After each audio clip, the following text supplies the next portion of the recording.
All right, we're going live here with a follow-up from our earlier stream.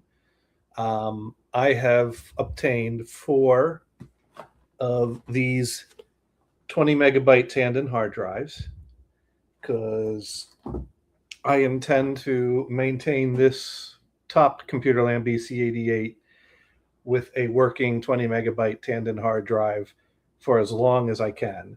And I currently have this one working in it. And I have 3 others that don't work. Well, I had 3 others that don't work. Now I have 4 more to add to the collection. And it's getting harder and harder to keep these working and find these working. I'm always keeping an eye out for more because I'd like to have spare working drives to try and maintain this working fully vintage for as long as I can. And I, don't know how that's going to work. Dune right again. He said hard. So I think Dune missed the earlier stream where I have the 4 20 megabyte Tandon hard drives that I bought off of eBay from the same seller. He was asking 25 each, as is untested. I talked him down to 20 each plus combined shipping. And one of them we tried earlier, and it spins up.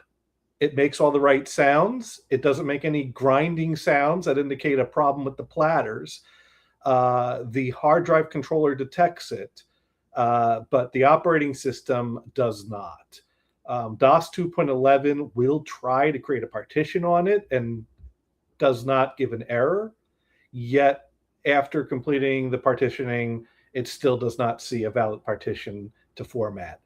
DOS 3.30 won't even try to partition it. So there must be something that 3.30 is verifying that 2.11 isn't. I don't know.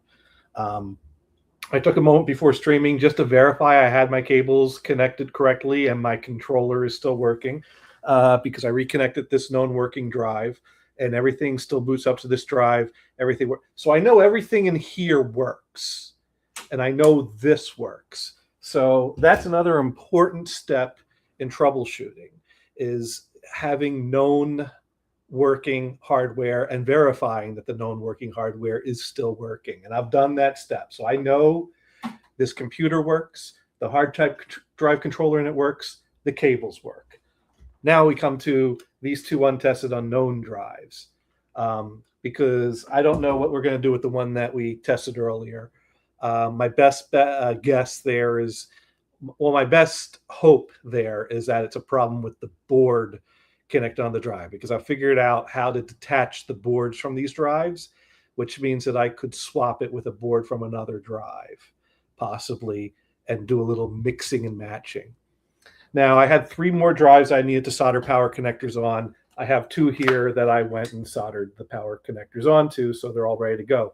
Why did I only solder power connectors onto 2 of them? Because the last drive has a broken ribbon cable between the board and the platters. And the ribbon cable actually goes into the closed seam into the chamber with the platters. So I don't have a good way to fix that broken ribbon cable without doing some serious hard drive damage. So that drive goes to the side for now for a future time. At some point, I'm going to play around with opening up the platter chamber of a known bad drive that I have no hope of fixing just to poke around and get familiar with it. My thought is if I want to long-term keep this computer working with vintage hard drives that are just going to keep failing on me, at some point I'm going to need to figure out how to create some sort of a clean chamber or a clean environment to get better at working on these drives and actually get into that chamber. So that's a parts drive or a broken drive for the future. But for now, I got these 2 drives ready to connect onto known working hardware to see what we can make these do. So let's start with this one and see what we get.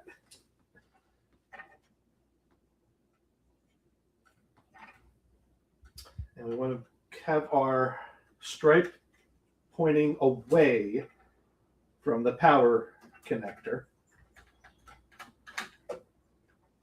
towards the keyed side of the connector. All right, we got those ribbon cables connected.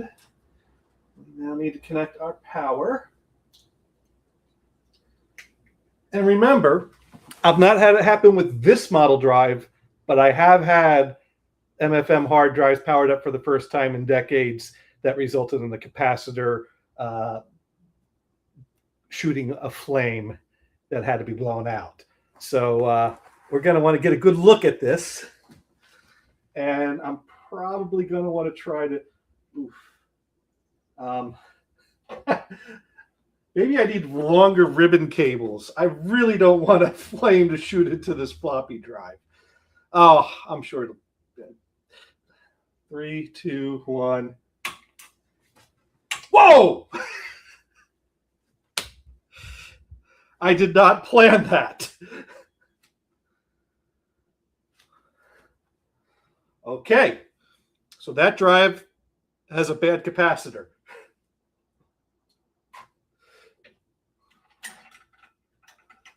Did that come across in the video? We're gonna have to replay that. All right, we're not powering this one on anymore.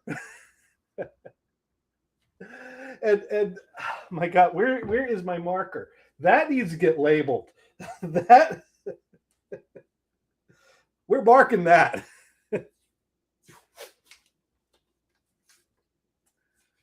All right, let's see. I thought I had a marker here. All right, let me find a marker to write, because I want to write down that one sparked.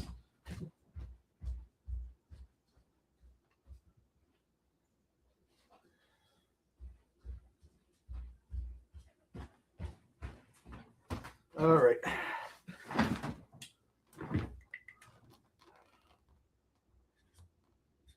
Sparked. Exclamation point.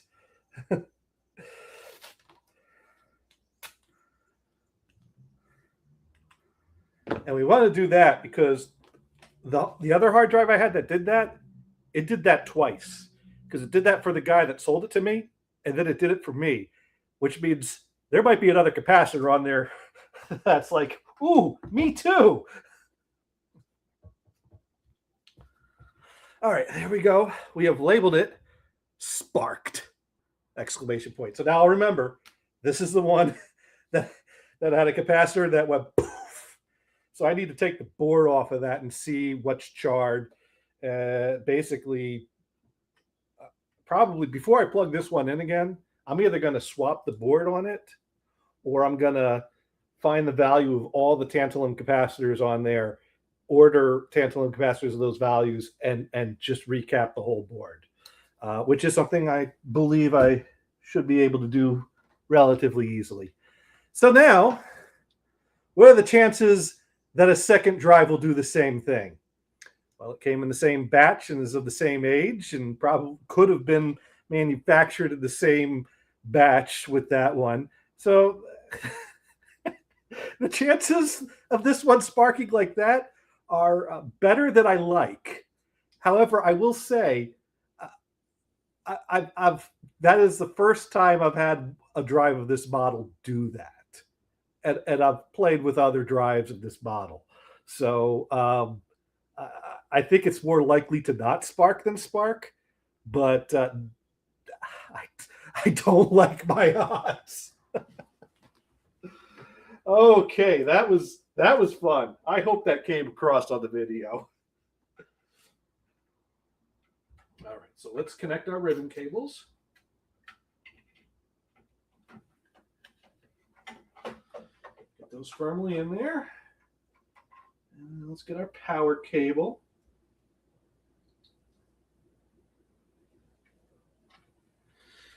All right. 3, 2, 1.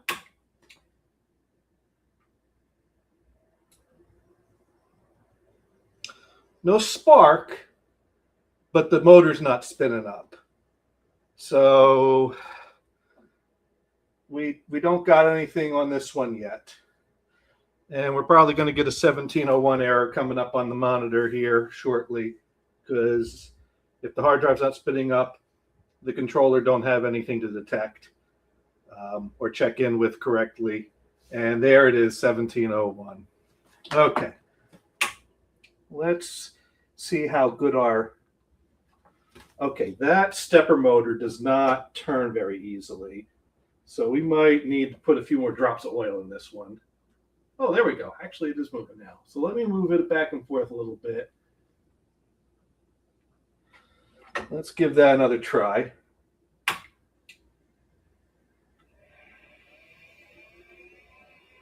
There we go. It's making all the right sounds now. And it's still spinning. It hasn't shut down. Let's see if we get our RAM test without a 1701. RAM test running. No 1701 error. Our controller has checked in. Computer thinks everything is A-OK. Now let's see if the OS can communicate with it. Well, let's see if there's anything bootable on it. It's blinking, but it don't see anything to boot to there. So let's get our DOS 3.30 disk out and let's boot to floppy. Because there's nothing to boot to there. And we don't know that there's anything to boot to there. So there we go. We'll put in the floppy, get to an OS. And from there, we'll see if we can browse to it or partition it or format it. Okay, January 1st, 1980. No, it is June 6, 2026. And it is 2002. All right. No C drive present to browse to, so it can't read what's on the drive. Let's see. What did Dune write in? Dune wrote in, I heard the reaction, but missed seeing it. There was definitely an orange pop that emitted from the drive. It made a pop sound, an orange poof. So one of the capacitors blew in a bit of a flame, a very brief flame that didn't stay lit and didn't need to be blown out. But still, it was, we'll have to check the replay. Maybe tomorrow if we're doing the show or not tomorrow. But if not tomorrow, then Monday, we'll certainly have to get the replay. Might have to zoom in on that, do a little frame freeze, see if we can see that orange glow for a frame. Anyways, now as I've rambled on about before, as cool as it would be to try to recover or retrieve data off these drives, since it's just unknown, they're likely business drives with business software on them. I've very rarely found anything exciting.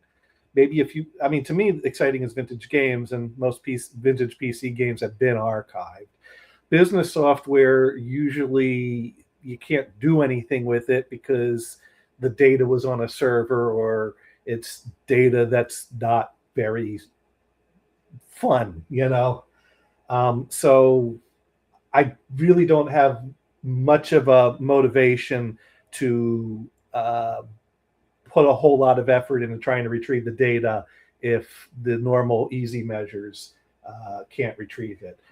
So why can I not browse whatever's on this drive? The drive could have been formatted or wiped when it was taken out of service. The drive could have just lost its, it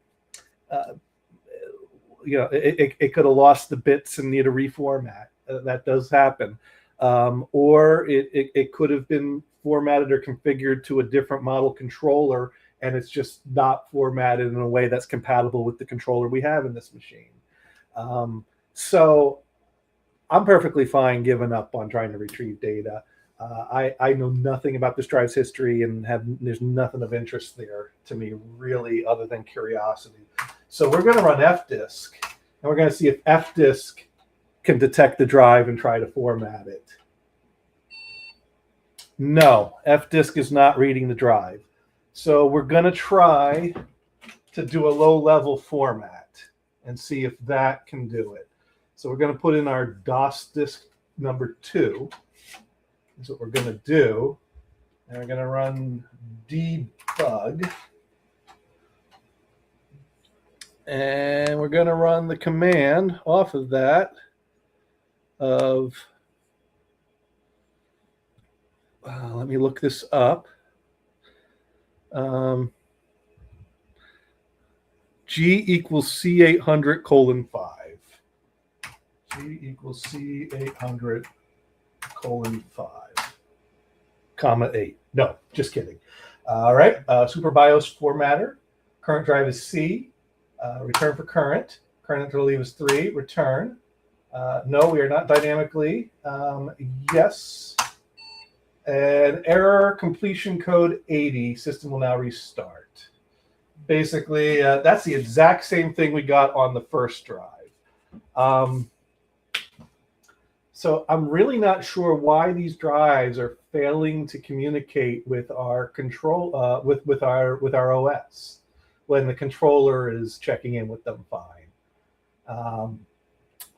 There's one thing I can think to check. I didn't check the jumpers on this one to make sure they were all in the right position. So we're going to power down and we're going to disconnect our connectors.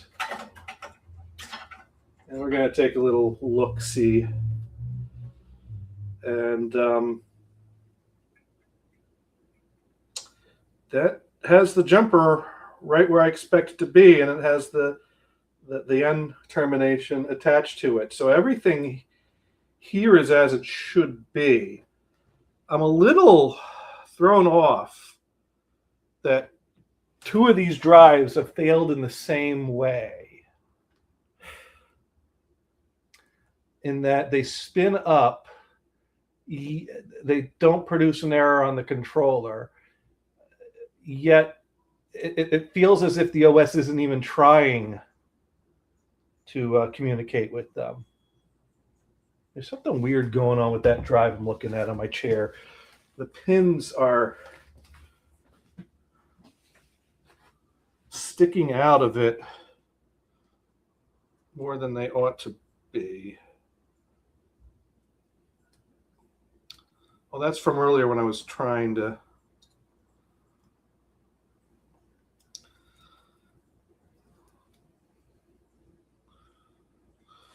So yeah, that is just weird that... So I think what we could do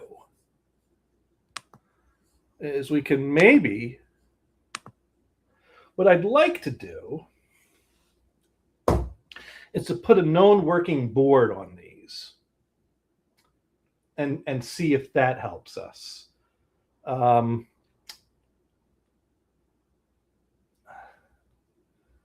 So let's get a known working board. Where can we get a known working board? Well, we could take the board off of this drive, but I don't know that I really want to disassemble my only known working drive.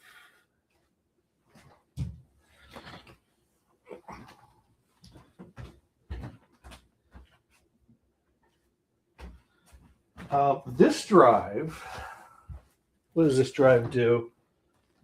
This is one of the drives that we were playing with on the stream like earlier in the week, where we could kind of get it to boot, but we couldn't get it to format, but the platters were making grinding sounds. So I think the problems exist inside here. So I think the board on here is good. Oh, this board needs my Torx screwdriver. So let's do a little board transplanting. Need to go get on my Crocs because we're going to go in the basement. I don't go in the basement barefoot. You know what that means? That means right now Dune has visions of me sliding bare feet into Crocs. You're welcome. Okay.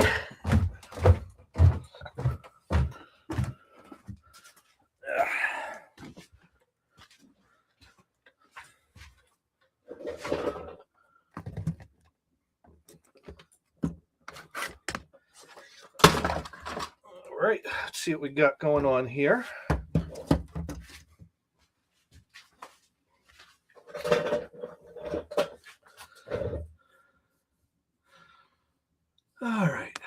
Hello, StreamYard. We're in the basement. Doing writing ed could be an old client list from a small family unconventional load business or trash service. Yeah, you never know. All right, so this drive is the drive with the broken ribbon cable. So over here, the ribbon cable, it's that thin, flimsy orange ribbon cable, and it just cracked.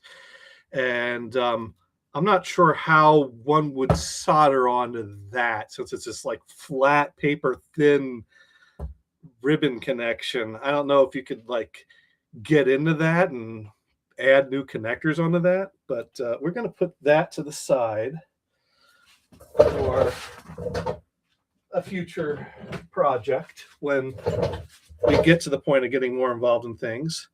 So actually, you know what I have here? I have here another drive that I was disassembling. This board, I think, is probably as good as the board on this. So I'm going to put this to the side as well. And we're going to take this board and put it onto this drive.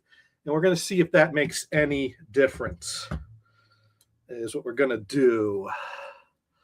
So let me find the right Torx adapter to take the screws out. Oh wait, this one is that Phillips? I think that might be a Phillips. I don't have my glasses on right now, so yeah, that one's Phillips actually. Oh, lovely, beautiful. Phillips screws. Half of these drives have Phillips screws, half of them have Torx, just to keep you on your toes. Doing right again. Knee whack, pawn, and loan. All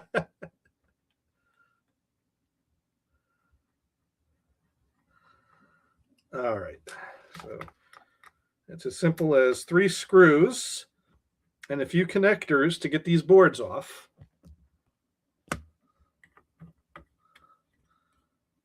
Screw number 2, and then over here, screw number 3. And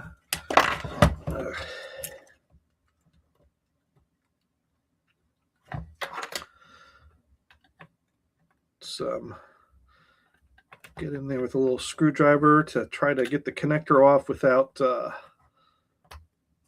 messing up any pins. Okay, get that connector off. That comes to the side. It swings over. Take out our LED connector, our ribbon connector. Now we'll get the LED. There we go. So I don't know. Maybe there's a problem on the boards of both of these. I mean, heck, one of them had a capacitor that blew out. Maybe these have capacitors that are shorting in not as explosive ways. I don't know. But I do know that these 2 drives, at points in times, I was partially getting data written and reading off of them, and then they stopped working and made bad sounds. So that gives me reason to suspect that these boards are good. Of course, the ultimate test would be to take the board off of my one known working hard drive. I just really am worried about damaging that drive. I mean, heck, I might rip the ribbon connector. I don't know how easy that is to happen, but now that I have one drive with that ribbon connector, I should probably get the LED connector on there before I get the, all right, so we'll get the LED in there. There we go. I'll put the ribbon connector onto those pins there. Okay.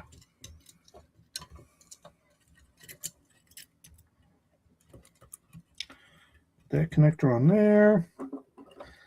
That connector onto there. And put that connector over on there. Get a good look at that. There we go. Okay.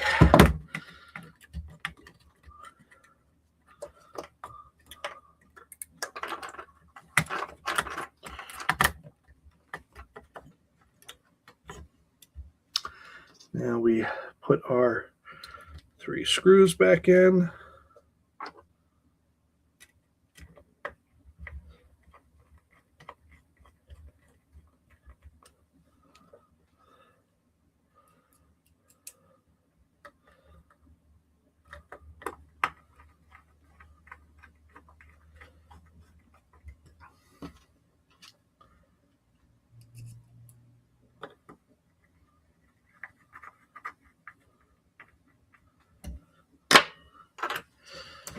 All right. And remember, if we get one of these drives working, it makes it totally worth the $80 plus shipping I paid for the 4 drives.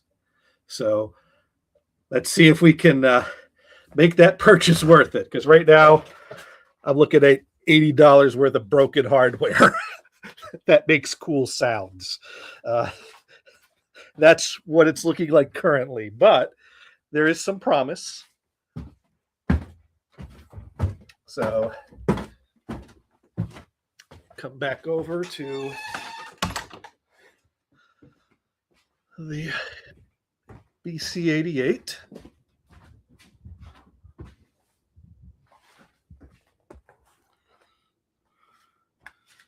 All right. Let's connect our cables. It goes on in that direction.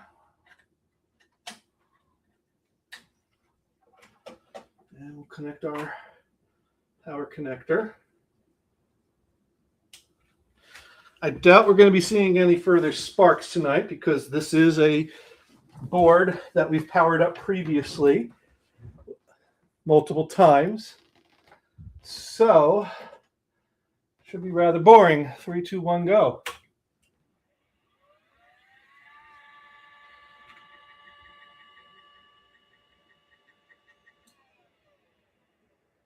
Huh. So it's acting a lot like the other drives are acting.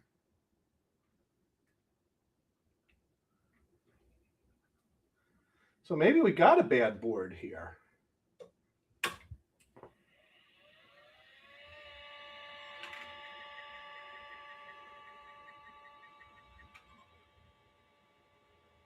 Did I lose track of what drive I was? Did I actually take it off and put it back on the same drive?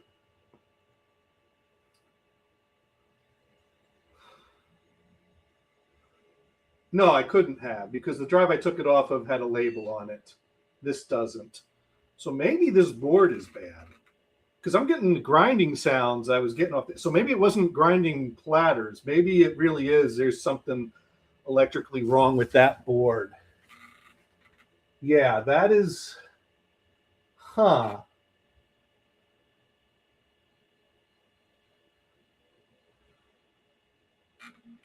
It's trying to boot up though, whereas the other one was really not trying all that hard. But then again, maybe the noises it's making makes me notice it more. All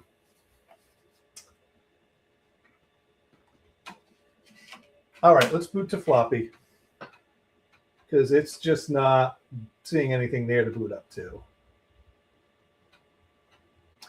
We might get to the point of transplanting the known working board, and we might find out that we have one good board, which would not be the worst news because the boards are things that you could work on and repair without needing a clean room. So if we find out that our one board works with multiple platters, that would mean we have multiple working platters and we have fixable, potentially repairable equipment. Of course, these are lots of ifs. Okay. Does not like the C drive.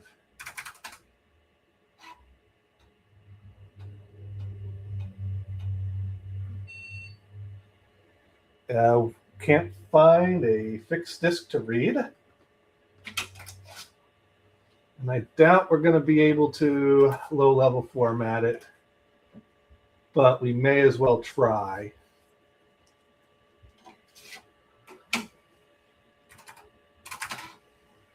what is it? C equals something.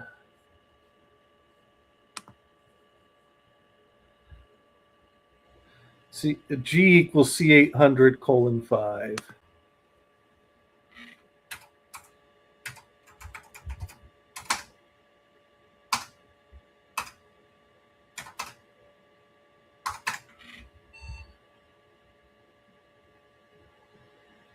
Okay, so we have the same behavior here as we had with the previous board, and I think we also had the same behavior. You know what we need to do? Just like I said earlier, the key to troubleshooting is working with known working parts and known working hardware against what you're testing. We're trying to test a bunch of unknown drives and unknown parts of those unknown drives. Right here, we have a working drive. So I think what we need to do is we need to transplant this board onto a potential platter. So let's put that back there. Let's stick with this platter.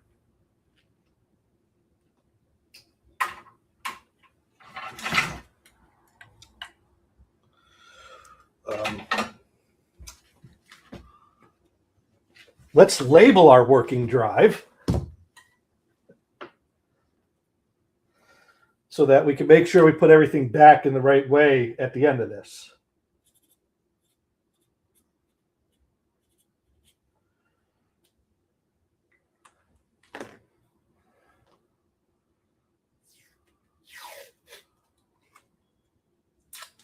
All right.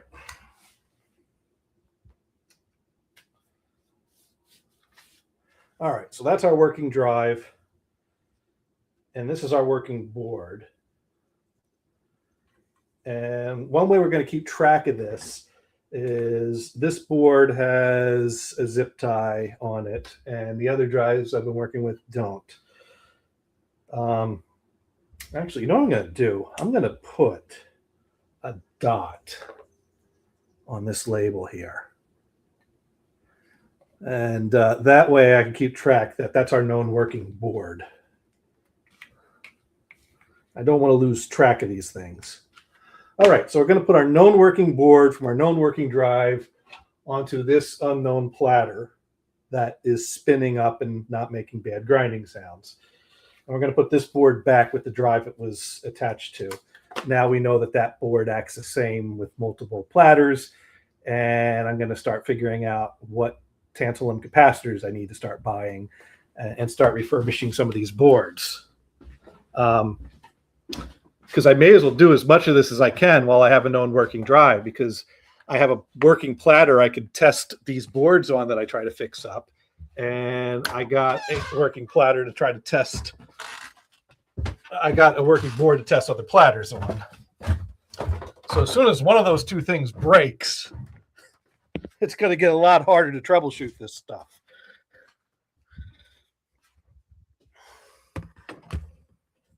Okay. Let's see what we're doing here.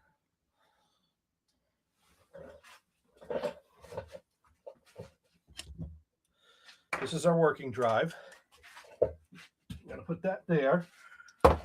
This is the drive that we're testing. So we're going to take this board off.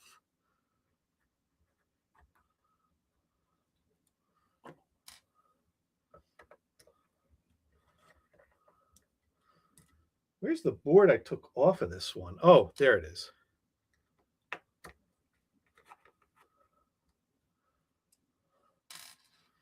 All right. So let's get our connectors off of here.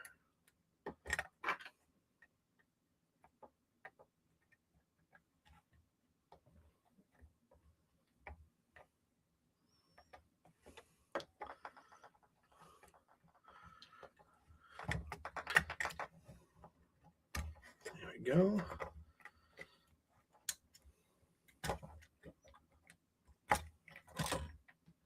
No, don't want to do that. The ribbon cable is very Okay.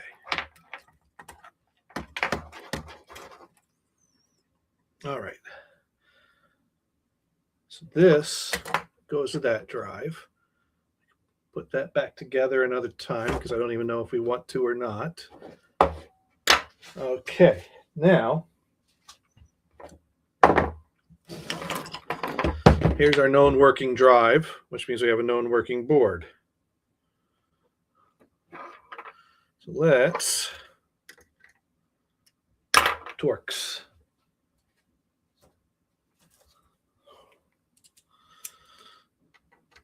Too small.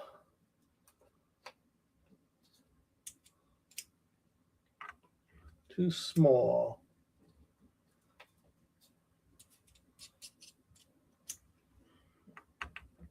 Just right. Okay.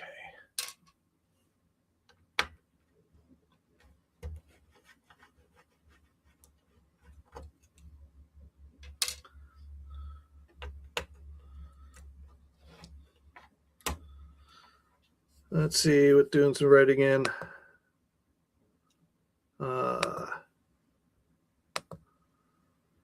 NEWAC Pawn and Loan.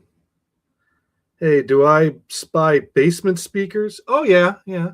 They're connected to an 8-track player that's got some whoa issues, though. And right now my laptop is resting on top of a 8-track AM/FM amplifier that I'm recapping that I hope to turn into the basement sound system. I'll probably hook up a Bluetooth adapter to that tomorrow morning so I can actually listen to tunes that don't make me cry. Wow, you could do that without glasses. Nobody likes you. Yeah, my glasses are mainly for reading. Although I do usually put them on when I'm doing stuff in the basement here, especially when I'm soldering small connections. But I also have this handy thing to help me with soldering.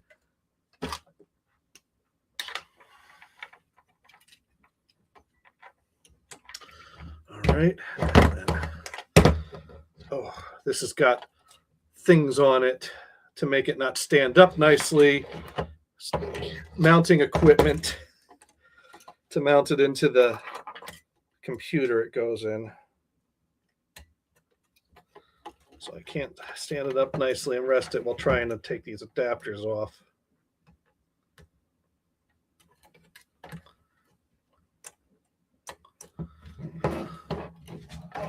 There we go.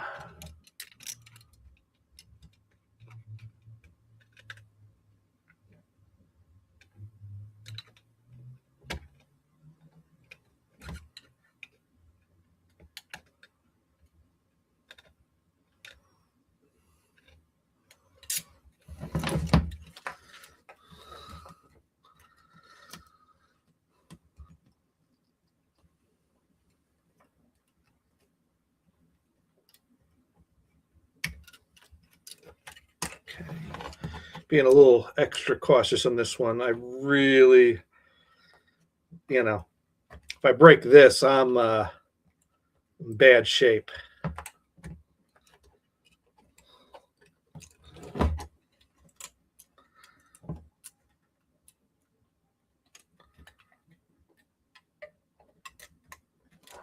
Come on.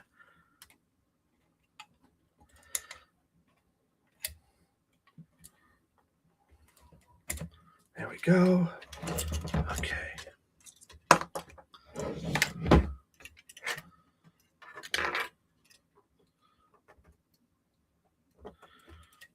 Huh. How does the LED work on this one? The LED works on this one, but it doesn't have an LED connection.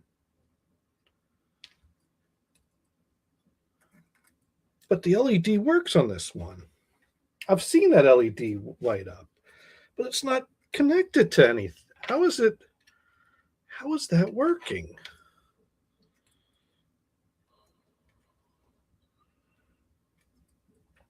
Okay, interesting.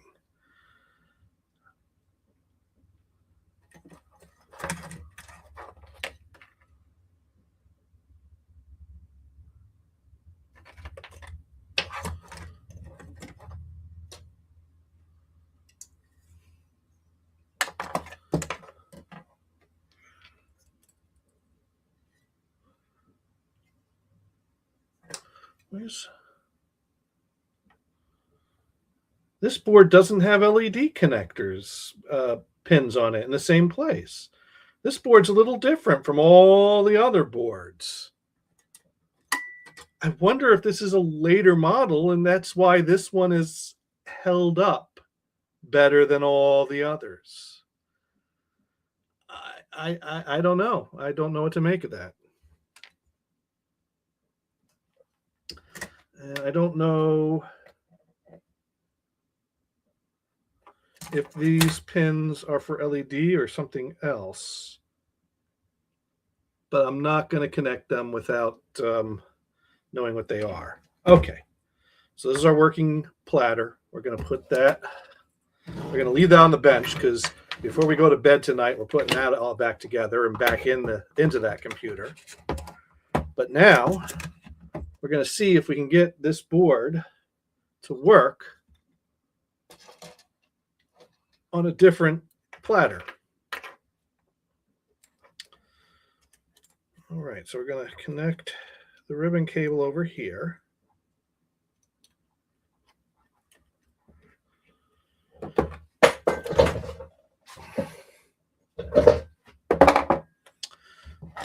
right. Now we're going to connect these three connectors. Okay. There we go.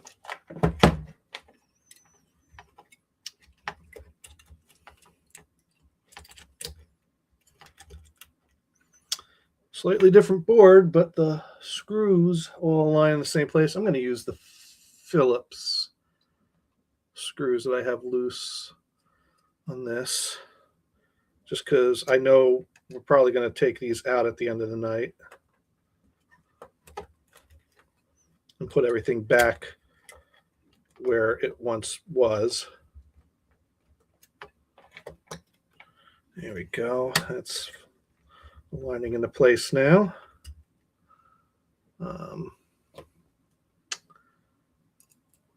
There we go.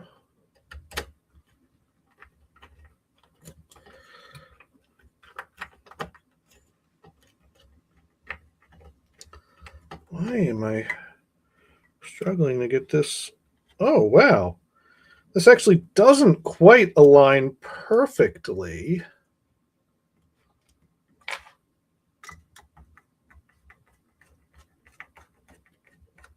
Huh. Where am I? Because it should. Man, I might not.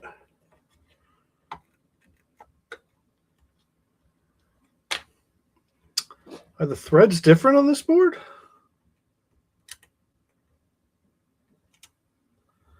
Yeah. Huh. Well, that screw is the same.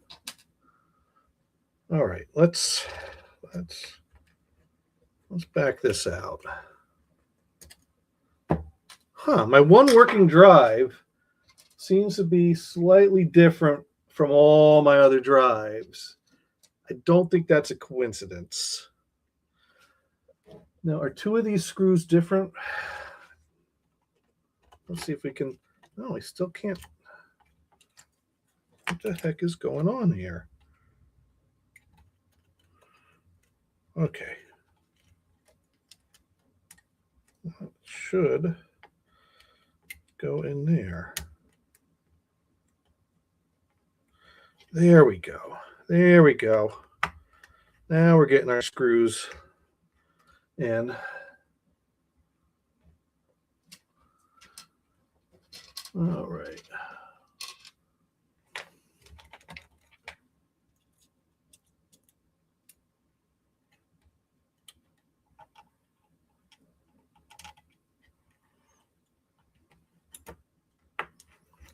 There we go. Okay, that's in. That's in. So these screws need to stay with this platter, which is our. No, these screws need to stay. Well, wait a minute. Yeah, I'm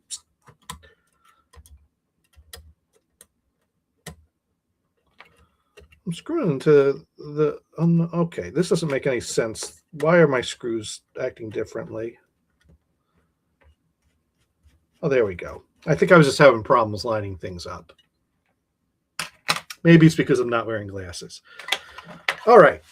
So we have a known working board connected to a platter that's spun up fine with the controller, with the board that was connected to it, but could not be read, and then spun up weirdly with this board off of another drive that was spinning weirdly, suggesting that this board needs work. So now we'll find out if this platter works, because we know this board works. All right, let's go back upstairs.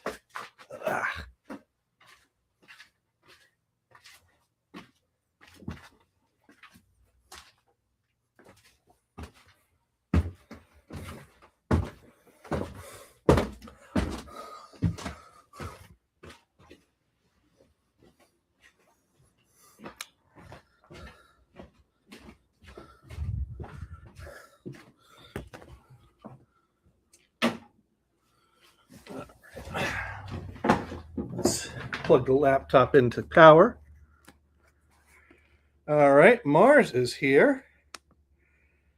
He got the British one, all those metric screws. Yes, that was my clean room. No. That's probably the least clean room in the place. Okay. So now we're going to connect these cables.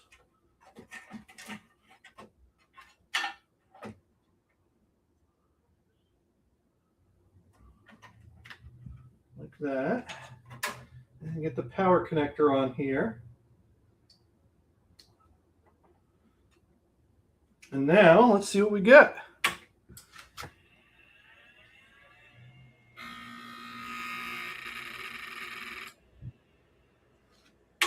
All right, maybe there is something wrong with the platter in there.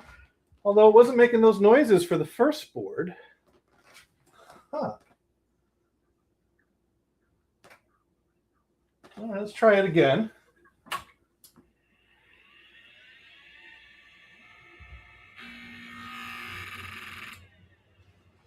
All right, that platter makes a noise and doesn't spin up good.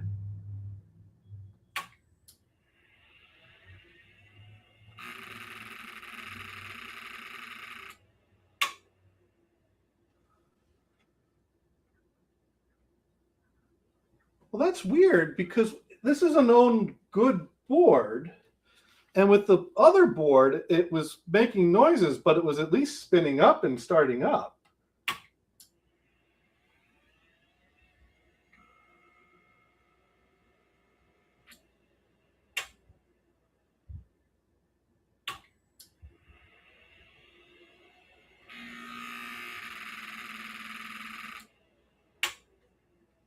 All right. Well, maybe these boards don't transplant that well. I really don't know. I need to start talking to old retired techs is what I need to do. One more thing we're going to try tonight is we're going to try to transplant this known good board onto the first drive that we were playing with before dinner. Because that one was certainly making good sounds and sounding promising. So let's see what happens if we get our known good board on that drive.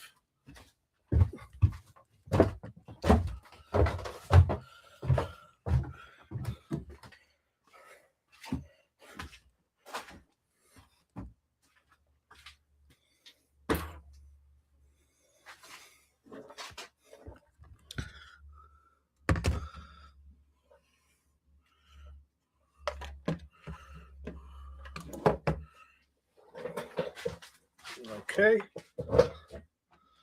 take these screws out.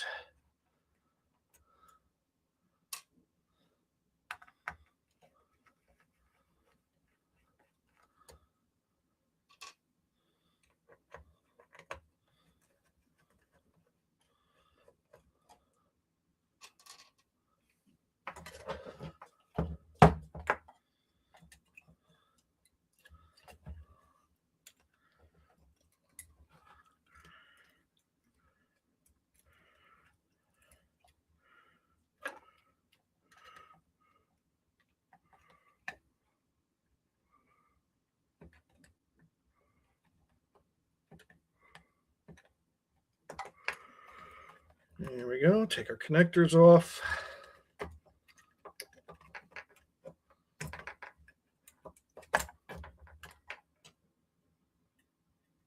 Shit.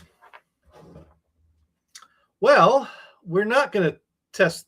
Well, that's okay. We were done testing this platter anyways, but we broke our ribbon cable. But the most important thing is we didn't break our ribbon cable on the known working drive. So we need to figure out how to repair ribbon cables on these things.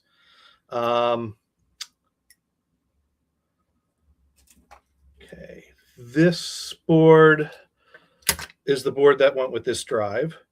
So we're going to put our ribbon cable connector on here. And we may as well connect everything else up. We may as well not, because it's going to have to be taken apart and fixed up at some future time. I was worried about that. I'm mainly worried about doing that on the known working drive. Yeah, we're going to have to figure out how to repair ribbon cables at some point in time.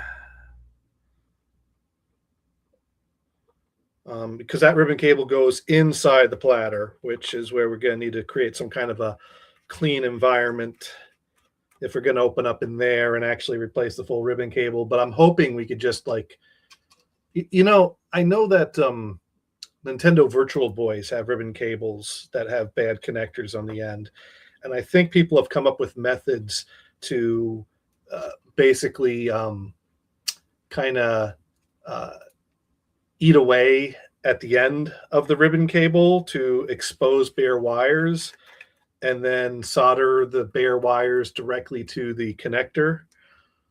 So maybe there's some process we could do there to try to add some new connector to the end of the ribbon cable. I don't know. That's going to take some research. That's a future project. So we're going to put that over here.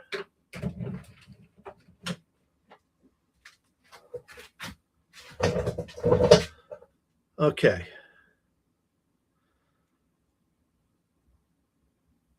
Now, what were we doing? That's right. This drive is the drive from earlier. This drive's the known working drive. This drive is that one with that board.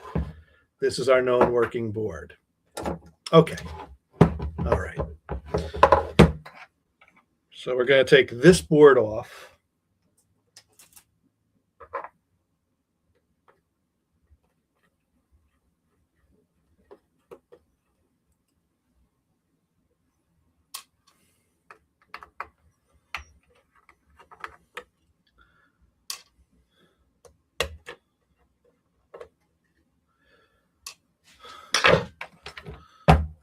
Trying to be careful about.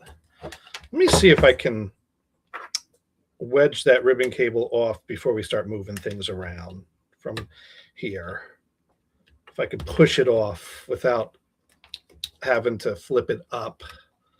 Because if I could get the ribbon cable off before I have to start moving things around, that cuts down on our risk of breaking that ribbon cable. There we go. Okay, ribbon cable is off. Okay, now we can start playing with these.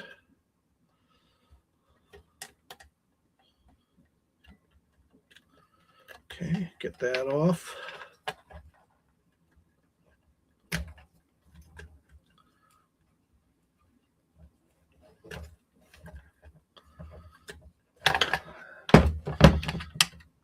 There we go.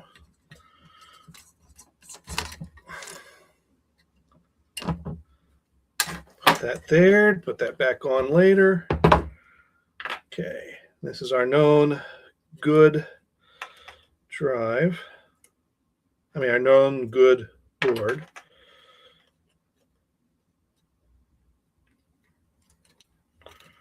All right, I'm gonna put that ribbon cable on.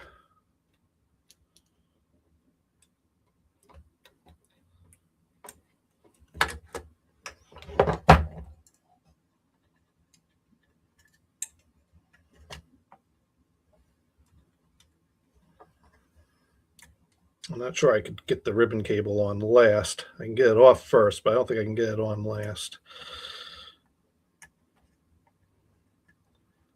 Okay. Come on. There it goes. And we put that little connector on.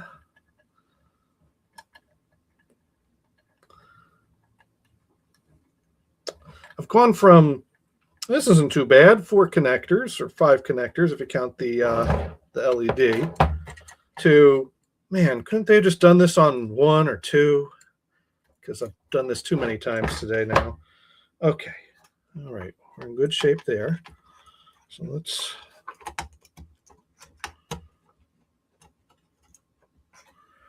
all right. Take these screws and put them back in.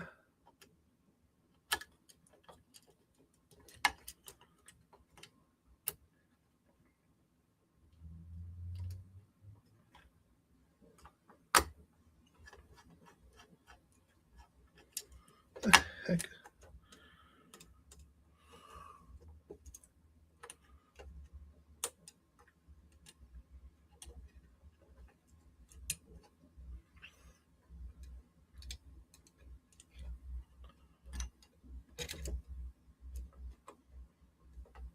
Put that screw in first because that will make things stop moving around near the ribbon cable. I don't want to break another one of those. Okay, there we go. Now we can get these lined up.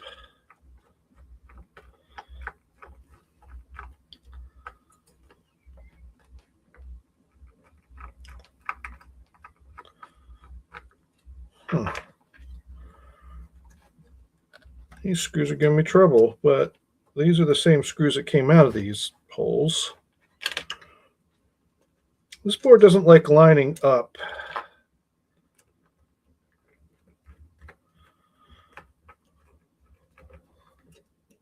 What the heck is going on here? Okay, maybe that's where the hole is. No.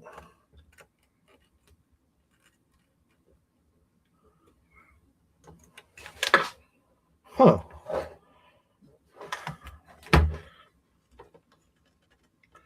Okay, there we go. I think I've just not been getting this rotated to the right position. Yep, there it is. Screw goes in the round hole.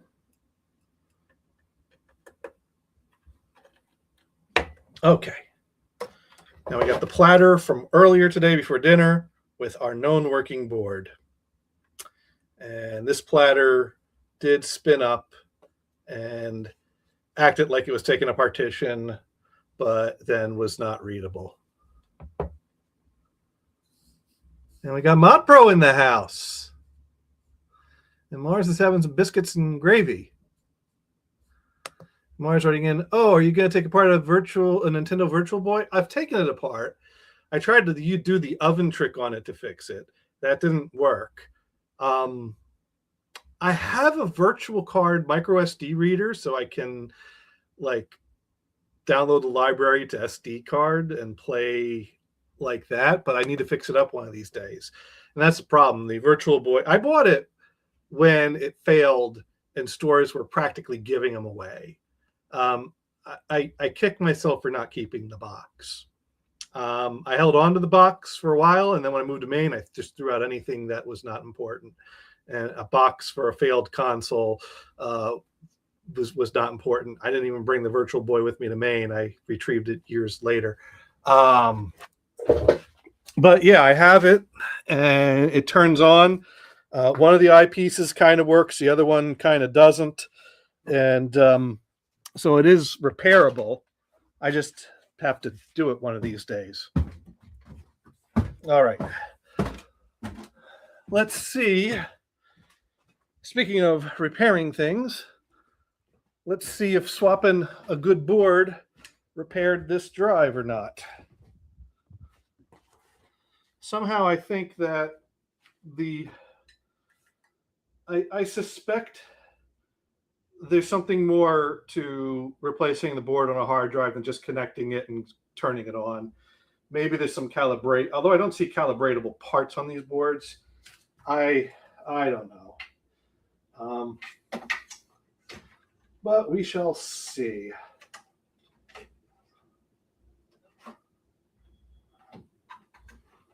All right.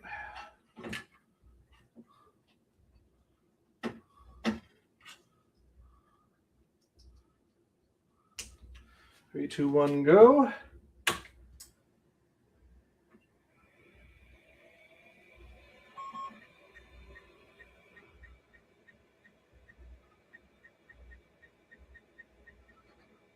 It's making good sounds, although it made them a little slower than they normally do.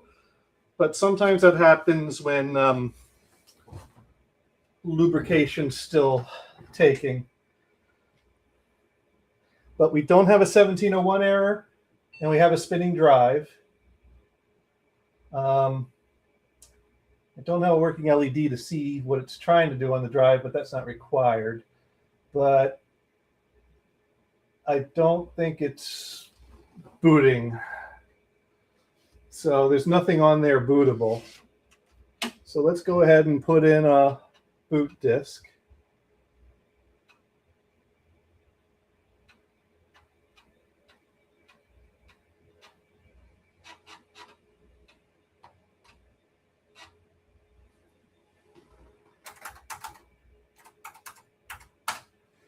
All right.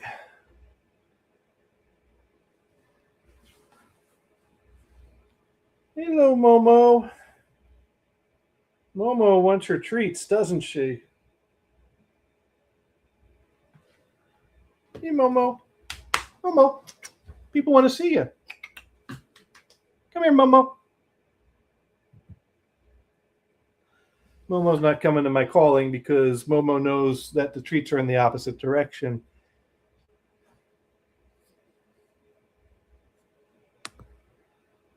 Dune writes in, round? Lars writes in, why do you hate yourself by playing a Virtual Boy? Oh, virtual tennis was fun. Played that all the time. All right, what time is it? It is 20:53. There we go. Now, okay, so it doesn't see a valid C drive.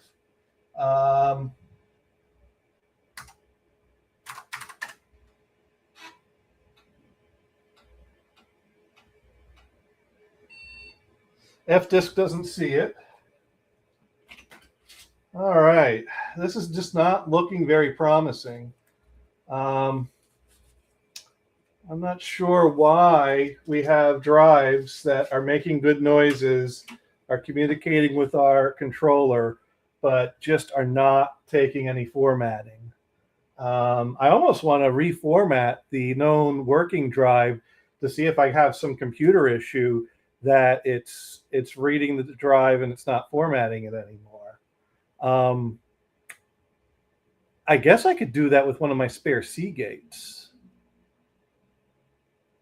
I think I have a Seagate that I wouldn't mind partitioning and formatting just to see if it could do it to any drive. I might have another Tandon floating around somewhere that, if I recall correctly, works, but is of a slightly different makeup that it sounds a little different. All right, well, let's debug.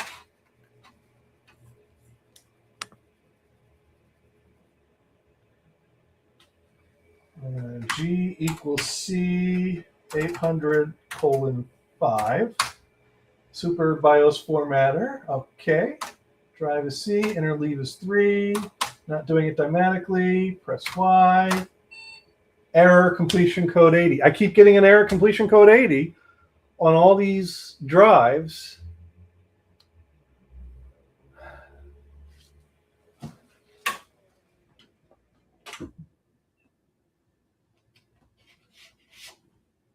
I can't get a low-level format on them. I can't get a partition on them. I'm not sure why. If there's some I mean, the fact that they're all failing and that two of them are making good sounds and failing in the same way suggests another problem, but I've confirmed that our known working drive works with all this hardware. So I don't have another point of failure that I could look at, another common point of failure, just that the two drives happen to fail in the same way. All right. Well, here, Momo.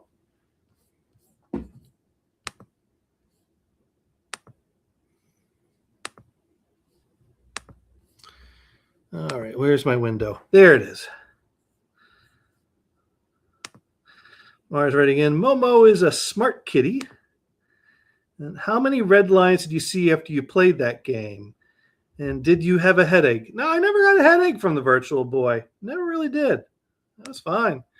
Are you using a controller card on the machine? Could you try it in another slot if possible?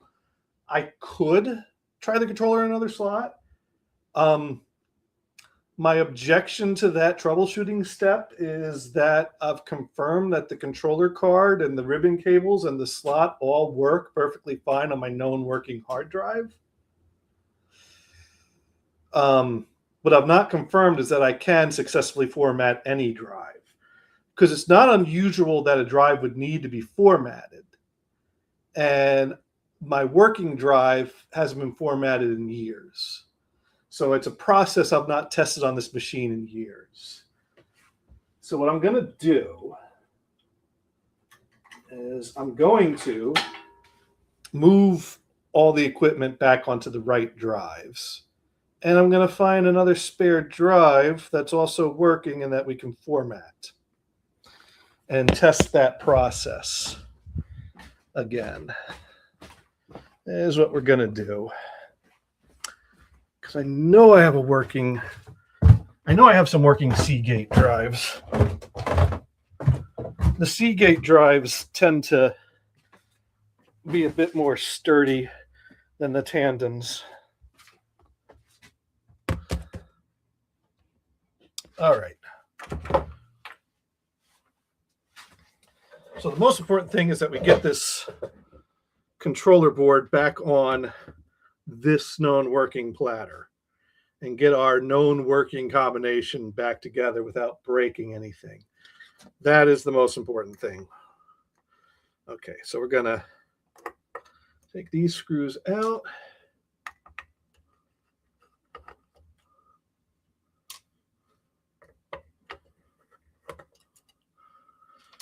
This board, oh, that's right, we got to take apart our connectors. Let's take off a ribbon connector.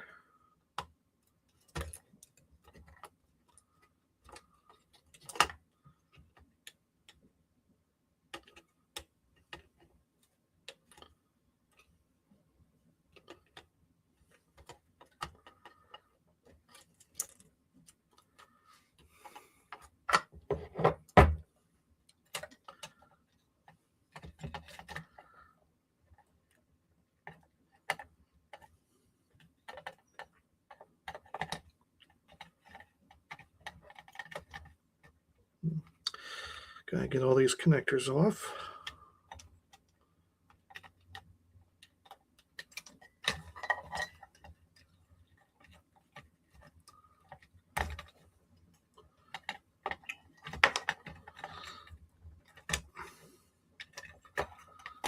Okay, that board goes to that drive. This board came off of this drive. So we'll put this,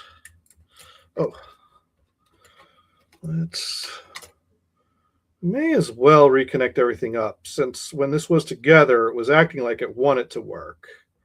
So there might be another common issue or other point of failure that we might end up getting this to work as is. So I'm going to put it all back together correctly.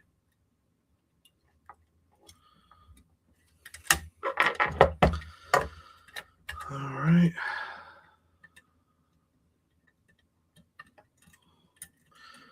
There we go. Connector. That connector goes there. And hip bone connected to the other bone. The other bone connected to the other bone. The other bone connected to the wristwatch.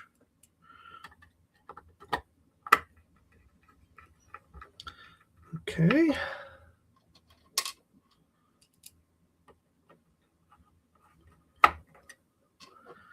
And I'm going to take this drive upstairs to the side because this is a drive that's worth playing around with some. I'm going to leave this apart because since we determined that this board behaved similarly with another set of platters, I want to replace these tantalum capacitors on this board, connect it back up to this drive, see if we can get this drive working again. In fact, it almost, I was going to say it might almost be worth putting this board on this drive, but we've not had any luck with transplanting boards to other drives tonight. So I think we're going to give up on that process for now. So let's reconnect our ribbon cable here.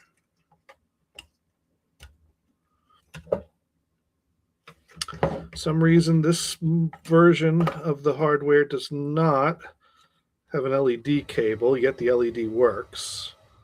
So I'm not quite sure how that works. Okay, that goes there. That goes there. Well, that's right. We got the mounting side pieces on here that make it not stand well. Okay, board is connected. Now we got to put our screws back in. Those are these 3 screws here, which are Phillips.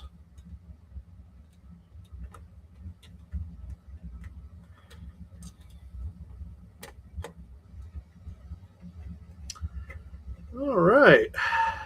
Is anyone still in the house? Mars, Mod Pro, Dune, you all still out there? Have I put you to sleep yet? Because they're not quite done yet, but that doesn't mean you all have to stay here and watch me put screws in the places. Oh, Dune is here. Dune, do you know if we're doing a show tomorrow or not?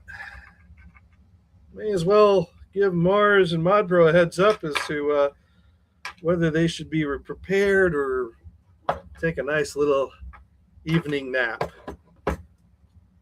And, oh, I left my soldering iron on from earlier. Glad I glanced over to check that.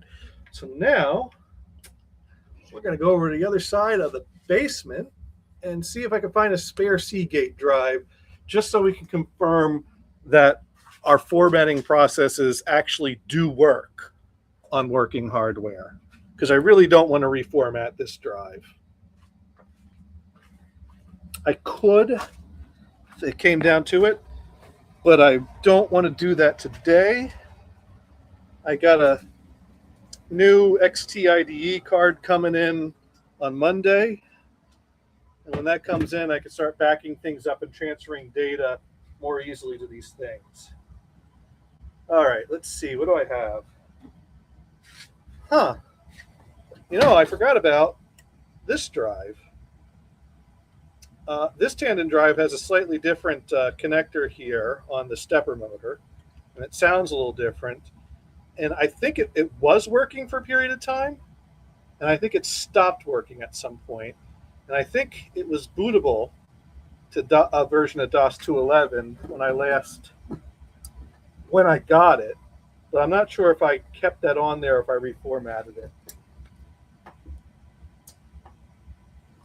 But I know somewhere I have a spare Seagate drive. I just don't remember where I put that.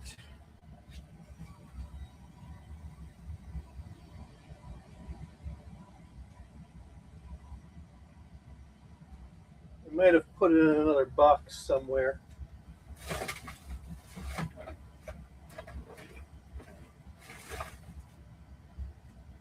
got too much. Oh, wait, there's stuff in this box.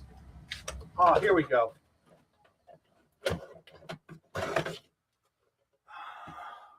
There's one.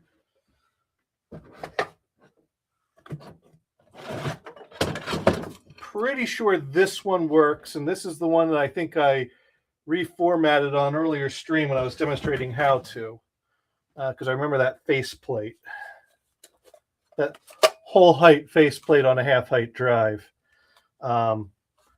This I think came in the compact portable parts machine that was missing the keyboard. So that's a known working drive. I think this is also a known working drive. So I have a few known working MFM drives. It's just that most of my known working MFM drives are Seagate drives, and they just don't sound the same as the Tandons. So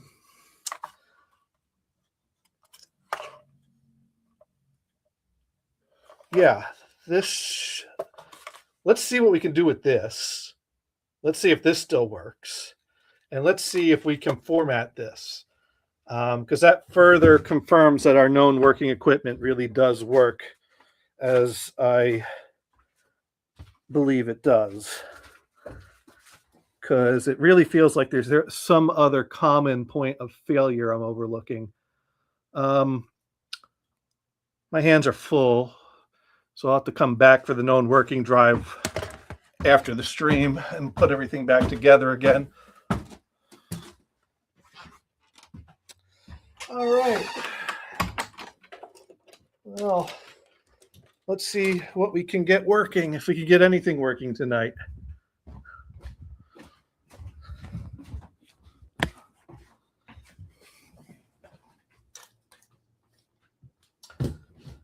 I'm pretty sure I haven't done anything with this drive since the last time I streamed with it, which there is an old stream. I actually went back and reviewed for my own knowledge to confirm things.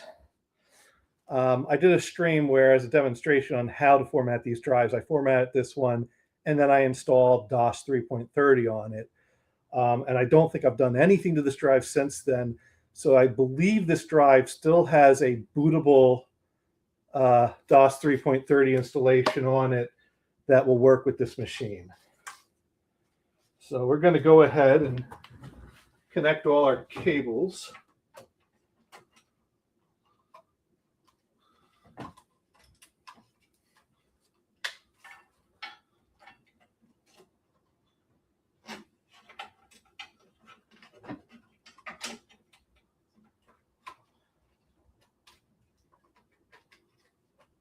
Okay, come on. Got a piece of cardboard that just loves to get in my way every time I'm trying to slide these connectors onto the back there. Okay, and we need to connect the power. All right, let's see if this drive boots. Now, this drive's been sitting in the basement for about 2 years. So a capacitor could have gone bad, and we might see an explosion. And the exploding capacitors are right next to flammable cardboard. So we have that to look forward to. Nope, it's all good.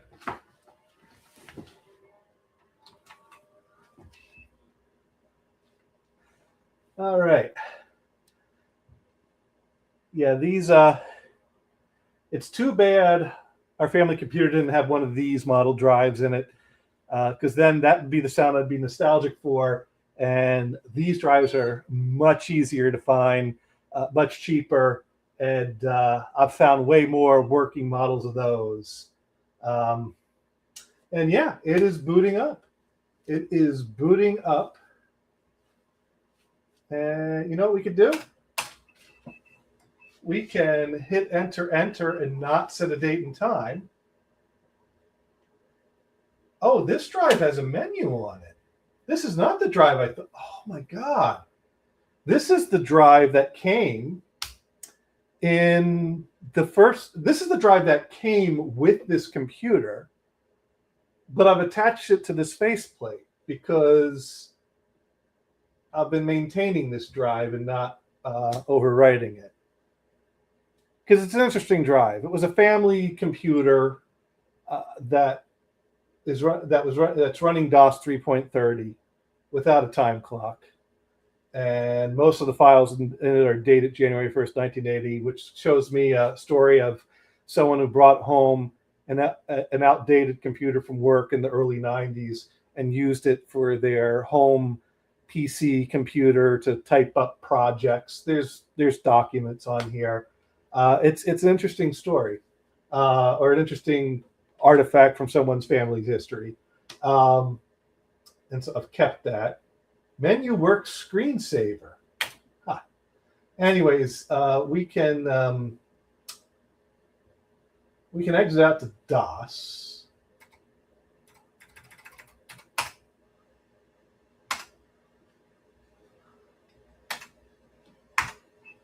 And we can browse the A drive. And from here I can run RTC DRV space -S space 2026.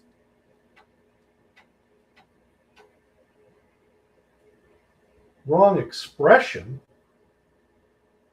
Huh.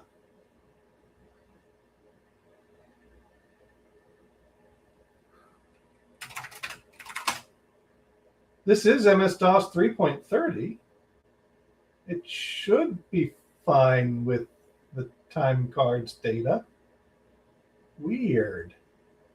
It does not like the date that the time that's in the time card. All right. Well, anyways, this is not the drive I thought it was, so I do not want to try to format it. I need to go back and grab a different hard drive. But first, we're going to see what that other Tandon drive does.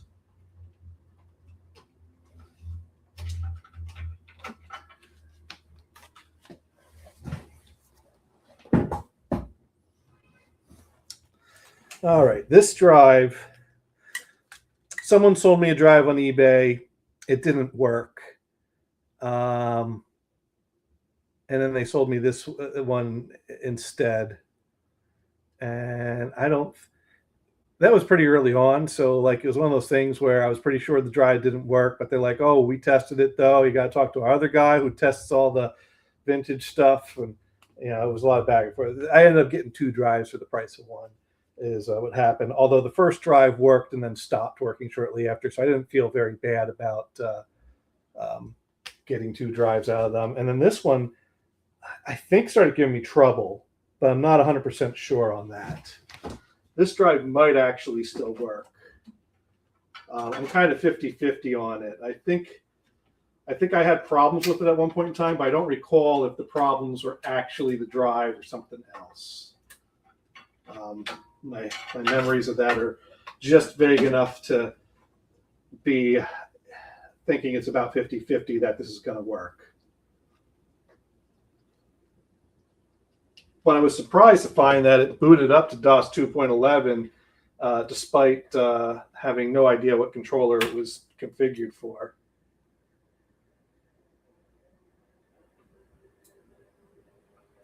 All right, motor's not spinning up. Let's give that another try. No, it's not happy. It's not.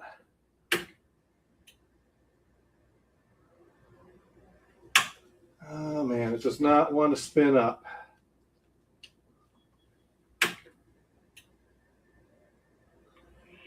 Oh, come on. Yeah, it does not make the same sounds as the others. That stepper motor is just not the same. So that's why I was never really happy with that one, even if it does work. But But if I recall correctly, it had a working OS on it.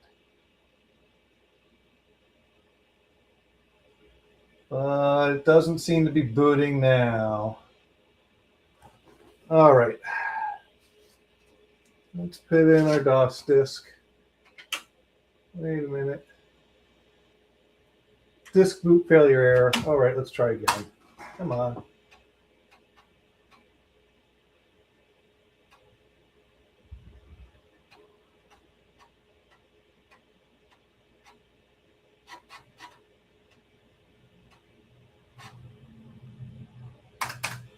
All right, let's try again to set the date and time with our real-time clock at TCDRE S026.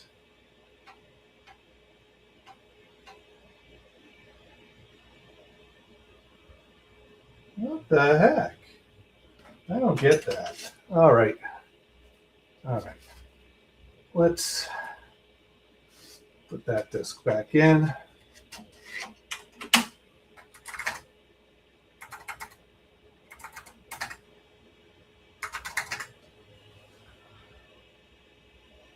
All right, it is 2117.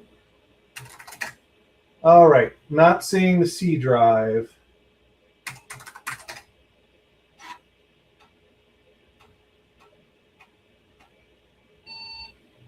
Error reading fixed disk. I don't like this. I can't get this to read any of my other Tandon drives. I know that drive was working when it spins up. So something weird is going on. Something fishy.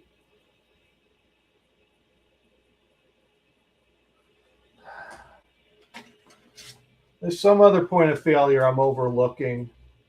It just doesn't explain why my working drive is working, though. And I confirmed right before going live with the stream that the working drive does work on this computer. So I should have, in theory, I have verified that the controller and the cables and this desktop all work. So that should give us the tools to zero in on the problem with the hard drive. So now I have a drive that I'm fairly confident should do something, doing nothing when it spins up.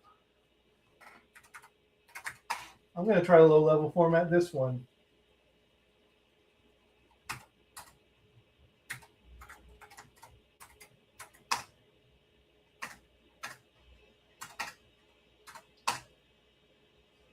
Well, that's new.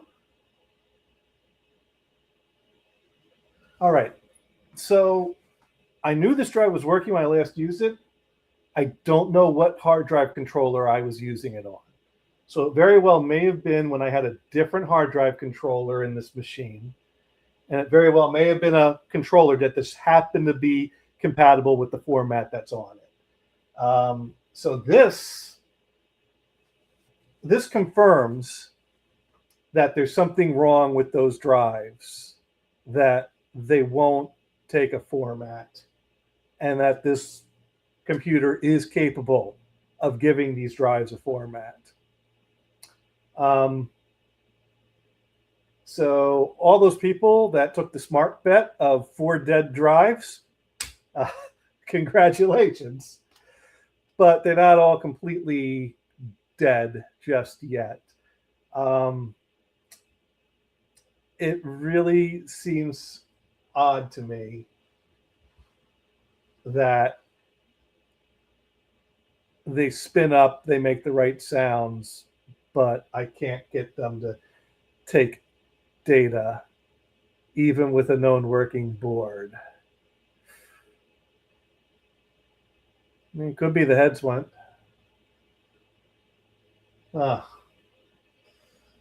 So I don't know where to go from here.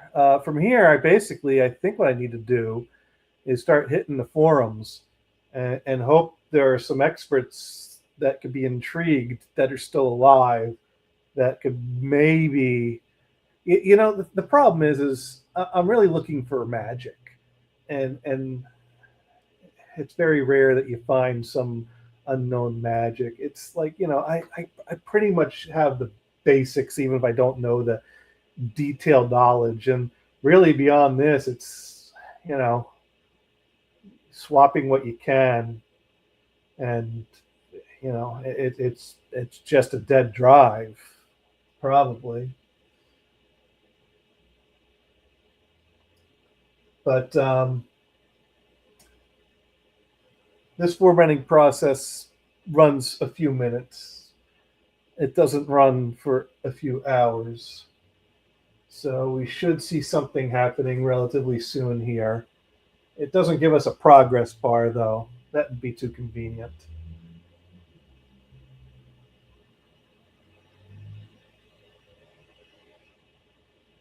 But we're still waiting for it to finish our low-level format.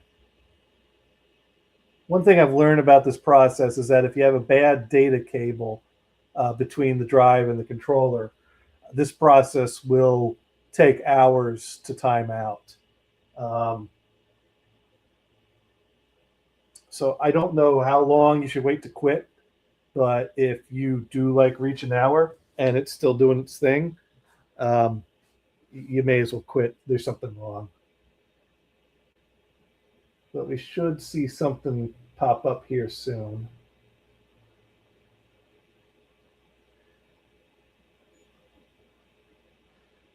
The thing that is that I don't like this drive because it doesn't sound right, but it's my second working drive. I wonder if I could replace the stepper motor on it to turn it into a drive that sounds the way I want them to. Or it's a working board that maybe I can get working with something else. I don't know.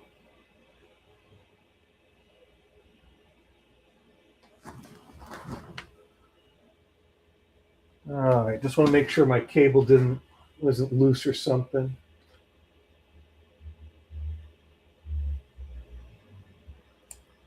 Well, anyways,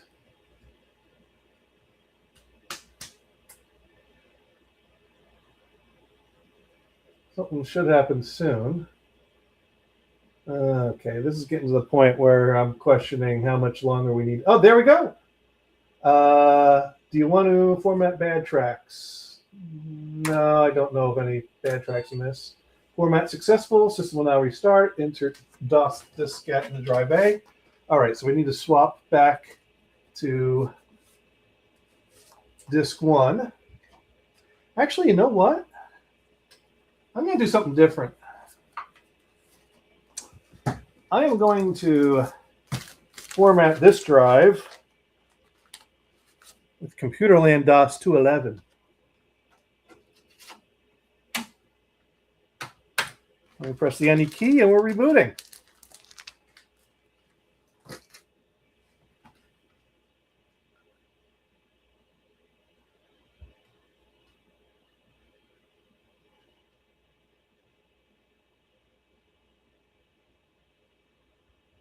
And we got a memory test running again with no error. There we go.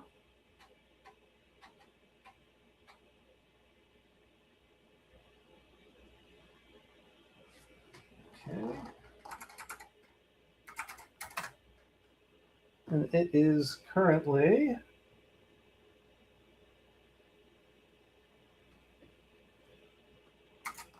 125. Okay. So I believe the command is sys-c to make our. Oh wait, we got to format the this C drive is what we got to do. No, we got to partition it. Okay, so we got to do fdisk. There we go. Install MS-DOS partition. Do we wish to use the entire disk? Yes, we do. Press the enter key, and we reboot again. So now we have a partition on the drive. 。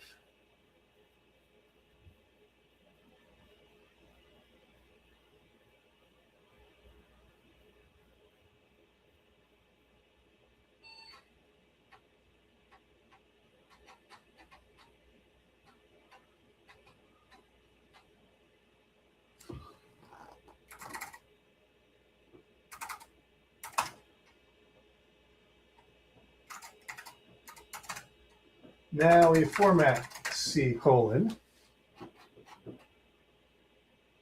invalid drive specification, but we create a partition on there.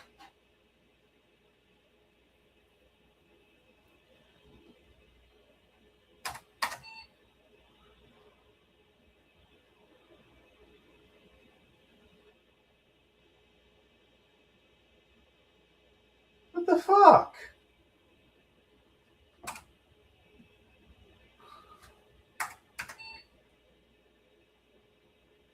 MS-DOS partition already exists.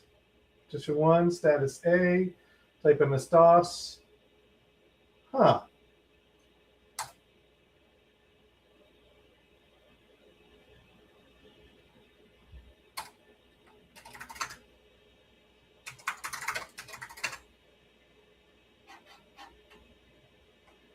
So it's create a partition on it, but it's not letting me format it.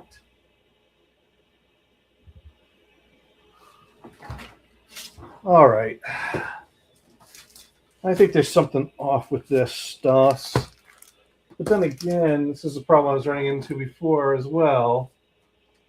Maybe there's some compatibility issue with that controller. All right, let's reboot into DOS 3.30.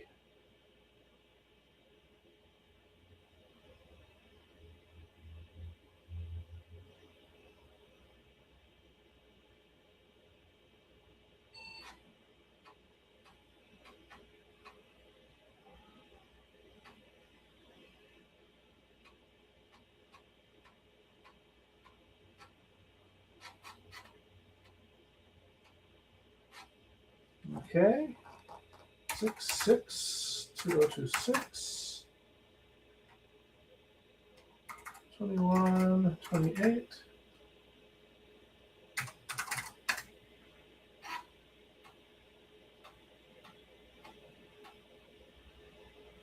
All right, so fdisk here sees a drive. All right, C drive 1 active, primary DOS. Okay, let's escape. Let's escape. Format C:. Huh. Format failure. What the fuck?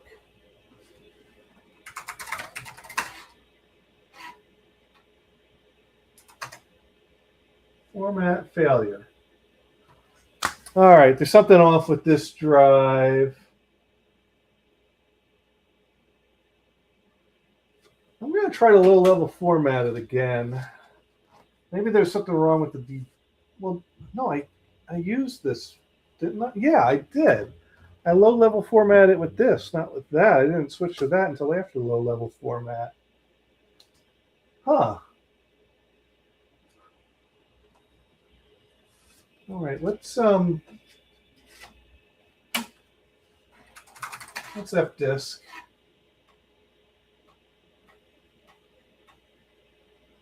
Let's try this again. Let's delete the partition.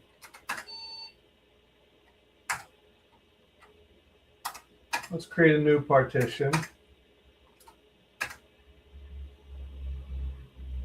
Maybe there's something wrong with that disk.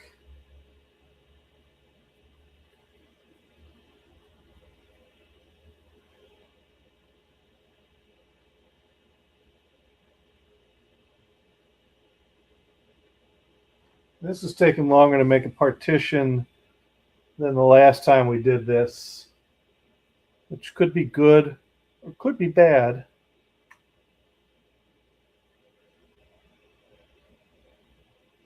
I don't recall this process being slow.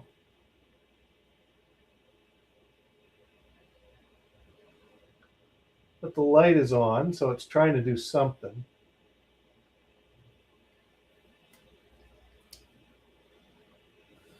Well, let's see if we got any good emails. Checking the emails. Fuck's sakes. Discogs is again mocking me on a daily basis. Someone's got a record on my watch list that they're asking $100 for that has only ever sold for 45, and I offered them that much, and they turned it down. And Discogs only lets you offer once, but it's still on my want list, and they still have it for sale. And so Discogs is still sending me daily emails saying, "Hey, these assholes that are asking way too much for this record you want are still asking way too much for it, and we will never let you send another lower offer for it ever again.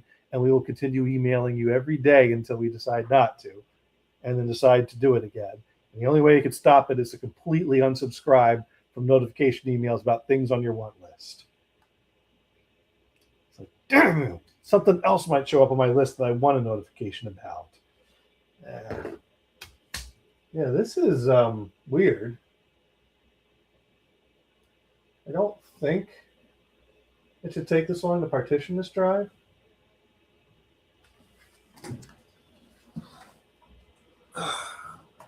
But let's put this drive back in the basement. Actually, I don't. I was going to say, let's get the other Seagate drive, but I don't. I don't know if I want to try to format another drive or call it a night. The stream is kind of feel like I've done as much as I can really do with these machines tonight.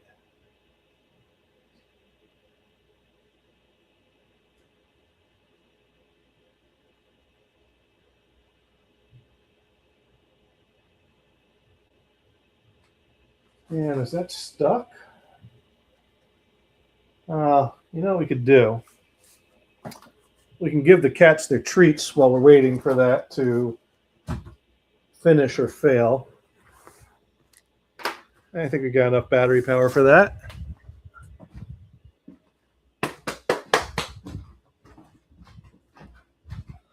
Come on, Momo.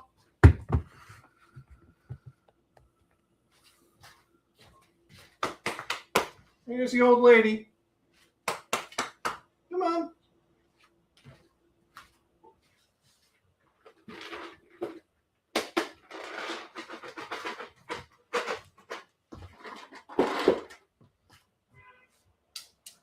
There you go. Come on, Momo. Shaniko relies a lot on smell to find her treats these days.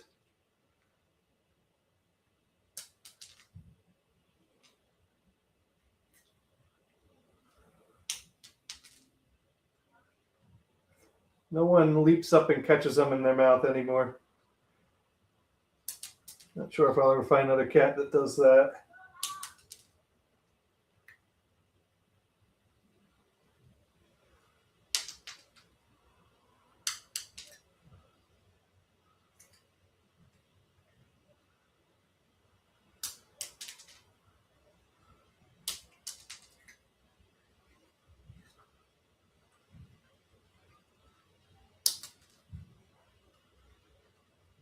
Ooh, stare down. Come on, Momo.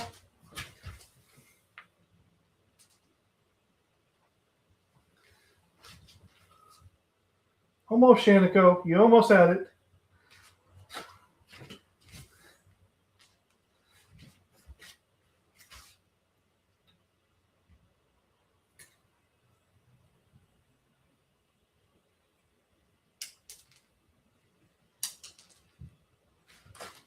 Come on, Shaniko.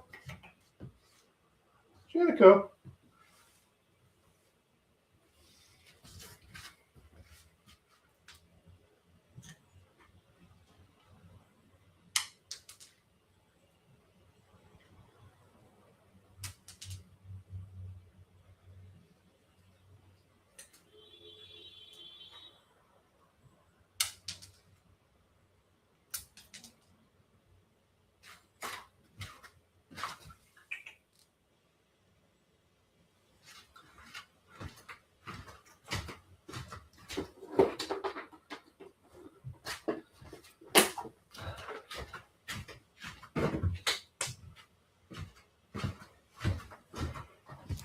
All right. Let's see how that hard drive's doing.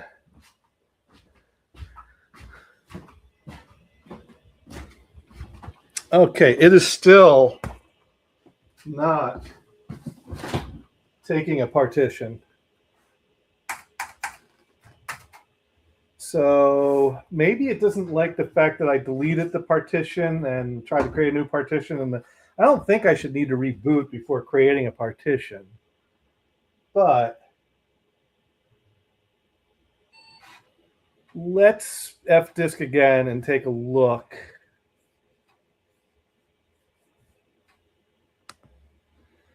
Dune goes, was that cat Momo before Momo? No, the cat before Momo was Hestia. And Hestia would jump up and catch treats in her mouth.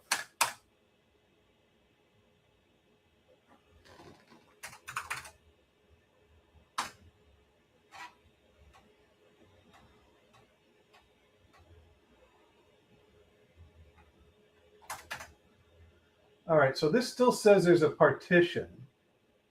I'm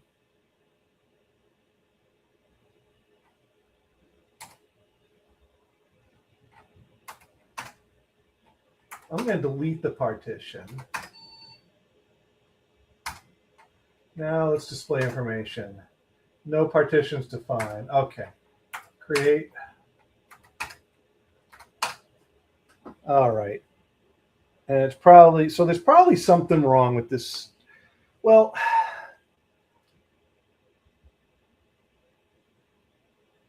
it's making it sound like it's doing something.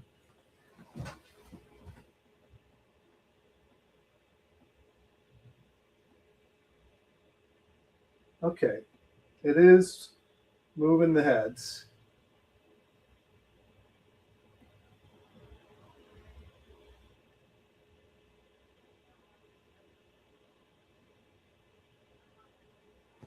So while that's doing that, let's tend to our things in the basement and figure out what we need to tidy up to put everything back in its place. All right, this is our Sparky hard drive. This is a drive we don't want to format.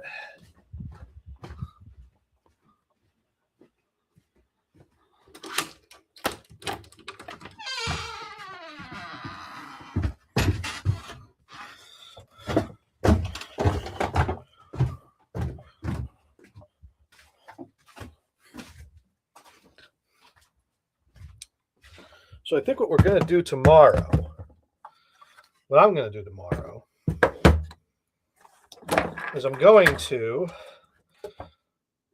review under my microscope all these capacitors and put a little part list together to order capacitors of all the values needed on these to replace them all, and figure out which capacitor burst on here. Because, I mean, and it might be worth trying to put one of the other boards on this drive and see what happens. So yeah, I'm going to leave those there. Where's my known good drive?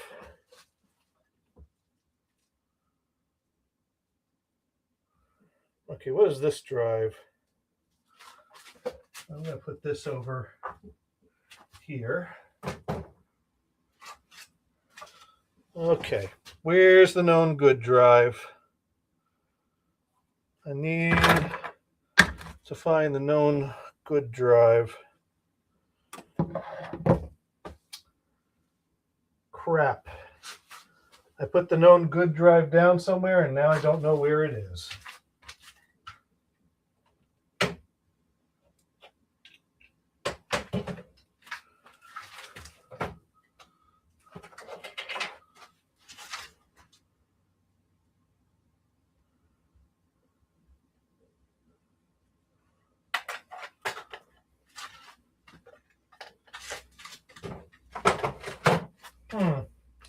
I thought I still had it on the bench here. I might have to review this video to figure out where I last had it. Did I bring it upstairs with me and put it down somewhere? I didn't think I had it upstairs with me.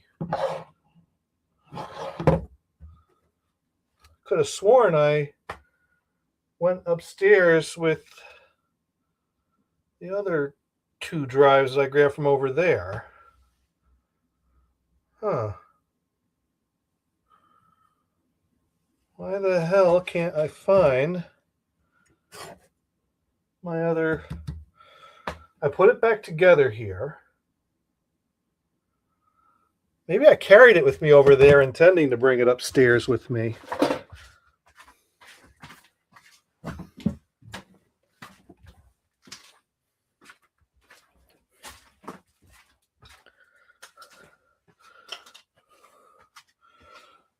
I don't see it over here anywhere.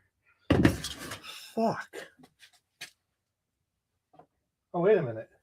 Working. I put it down right over here for safekeeping to pick it up and bring it up with me, and I didn't. Okay. But we are going to bring... I don't know what this drive is. I forget what it is at this point because I juggle things around so much. But we're going to take a look at this drive, maybe, if we can't get that drive that's up there partitioning to take a partition. And I think that's all we need from the basement for tonight. Oh, that drive needs to go back over in that shop. I'll do that tomorrow. I'll be back down here tomorrow to do some more things.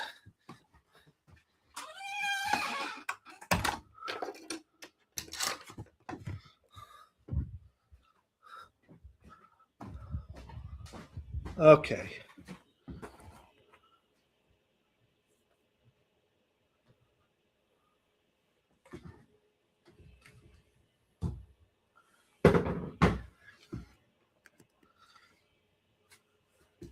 I think this drive has some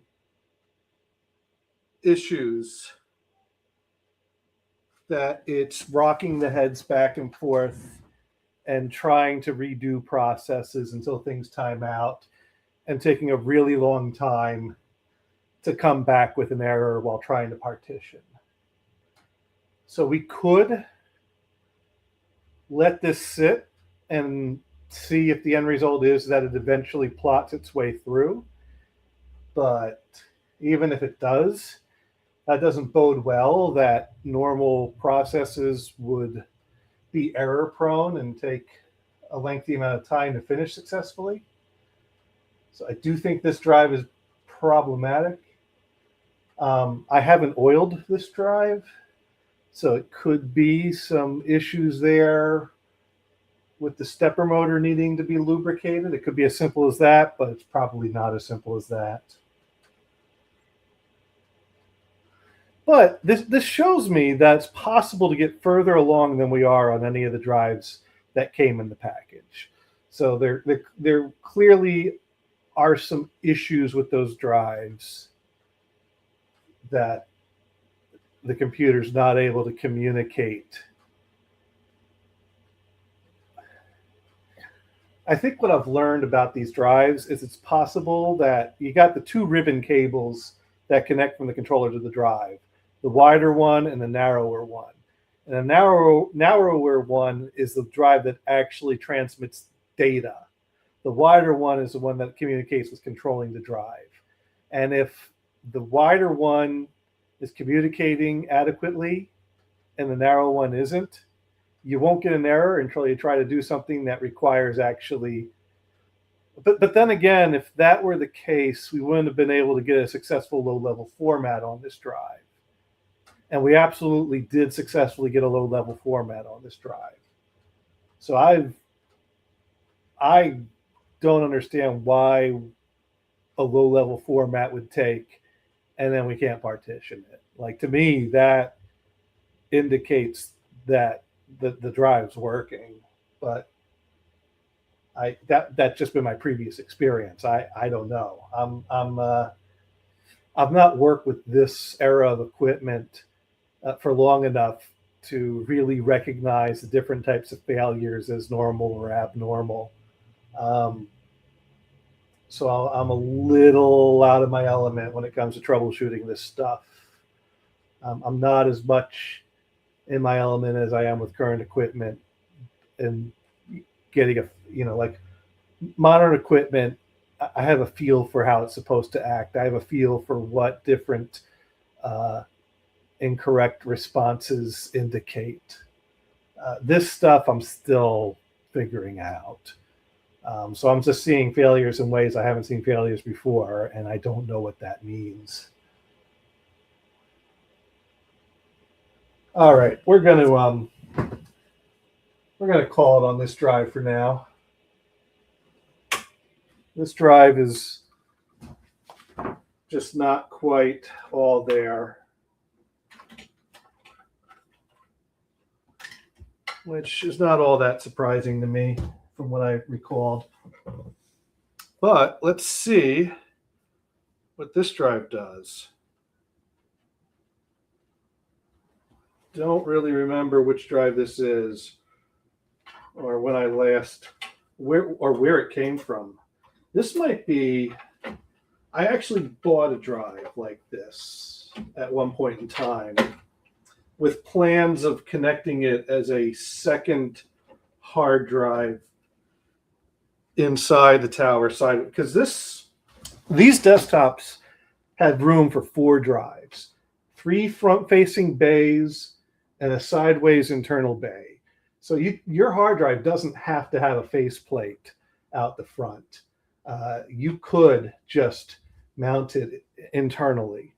And so that makes sense that they've made room for dual floppies, a front-facing hard drive, an internal hard drive, because generally hard drive controllers had connections for 2 drives, and a floppy controller on this has connections for 2 floppy drives. So maxing these out, you could put 4 drives in them. And so I was going to try to do that to bring it up to 40 megabyte.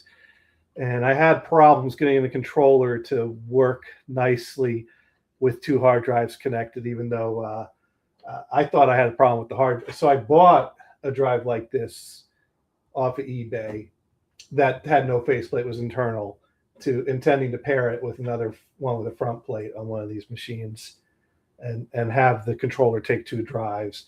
And I remember I had some back and forth with the guy that sold me, I think, this drive, if I'm recalling correctly, that I thought it was bad. And he's like, no, I tested it, it's good. I'm like, well, it's not coming up for me now. He's like, well, you check your controller, you check it. And eventually I got it to work when I connected it. So I had the 2 drives I was trying to work. Each one would work by itself. Both spots on the controller would work, but I could never get them to work at the same time on the same controller. And I'm pretty sure I had all my jumpers and connections done right. So I gave up on it at that point, because it's like, why am I fighting for 40 megabytes of storage? Anyways, let's see what we got on here. Let's open up the floppy drive, see if we have anything bootable on this.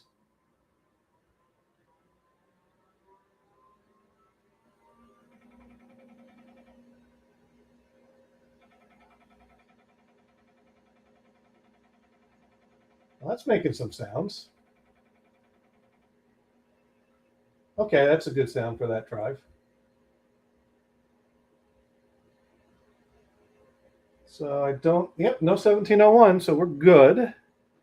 The controller's happy with this drive.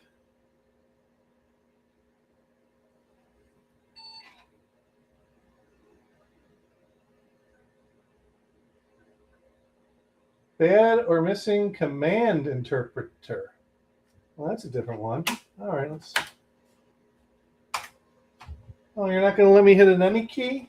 All right, we'll 3-finger salute you. We'll boot to floppy. I could have sworn I had all these drives working at one point in time, so I'm surprised I don't have anything, unless I still have that jumper as a secondary drive. I'm going to have to start digging up documentation on it.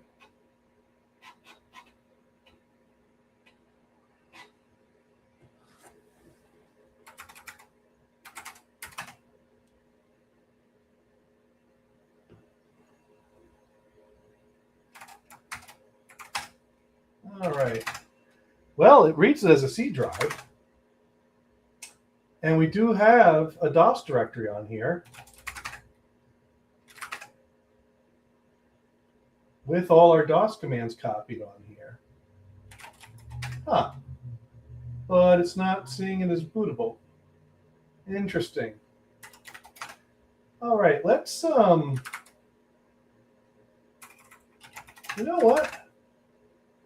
We got a good format on here. And this DOS was copied on here in 2021. So this has been sitting for 5 years. All right, let's delete that. Let's delete that off of there. Let's format this to be a bootable DOS 211 drive, because I have not done an install, which means that we should probably reboot and boot to the disk we're going to install from.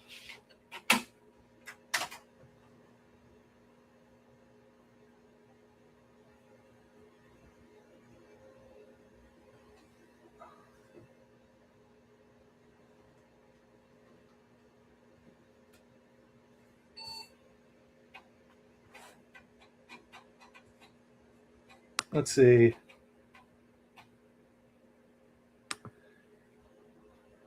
Wants to know if Momo's named after the Momo.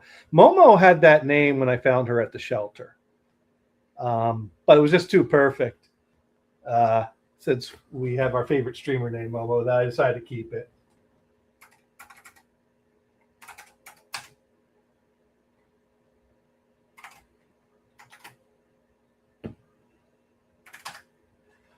And actually, you know what we're going to do? The whole reason we dug this drive out is to make sure we could do the whole process. So even though we have a good partition on here that's working right now, let's make sure we could actually do everything. So we're going to, and we're going to, and I really shouldn't do this because now I'm changing things, doing it from this disk instead of that disk, but let's do it anyways. Let's run our debug command.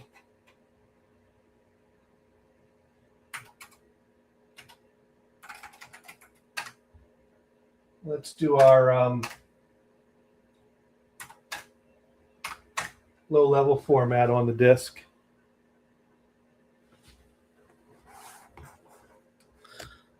All right, it's going to take a few minutes, which is a good opportunity to go get our glass and wet our whistle.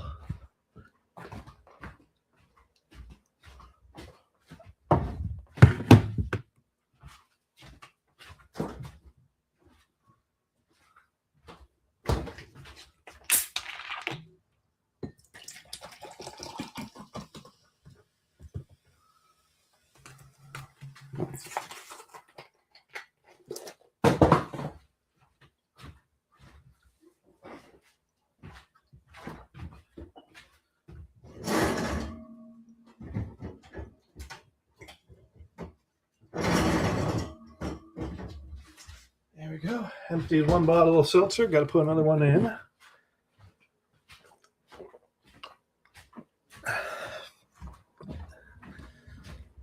All right, so we're going to do the low-level format, reboot. We're going to run fdisk to create a partition, reboot. We're going to format the drive. We're going to install DOS 211 on it. And then we're going to try to set the, I think I accidentally messed up the time card. So I need to reset that.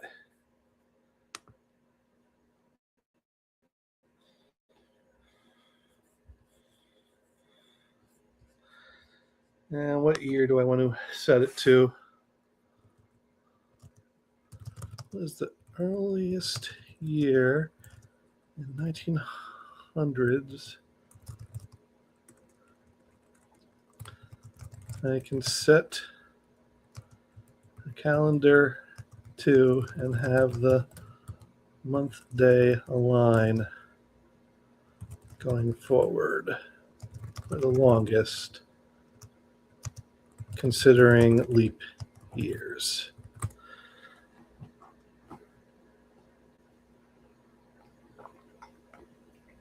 I think I was supposed to do a -R, and I did a -S, and I reset my time card by accident. So I got to fix that. All right, so I want to set the year to 1901. And that will put the time card on a year that will align to leap years going forward for a number of years. Do it right again. That is perfect. Yeah, exactly. That was perfect. Well, what was also perfect is she came to our shelter from a shelter in New Jersey. So she's a Jersey girl.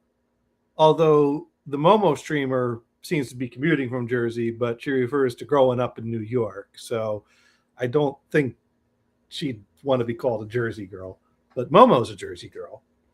Momo the cat's a Jersey girl. Yeah, so, close enough.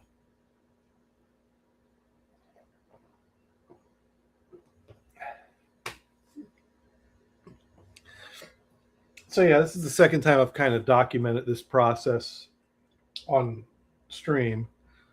The first time I actually was doing it with a VGA card in the tower so I could actually screen capture, because there's no easy way to really screen capture CG. Well, actually, I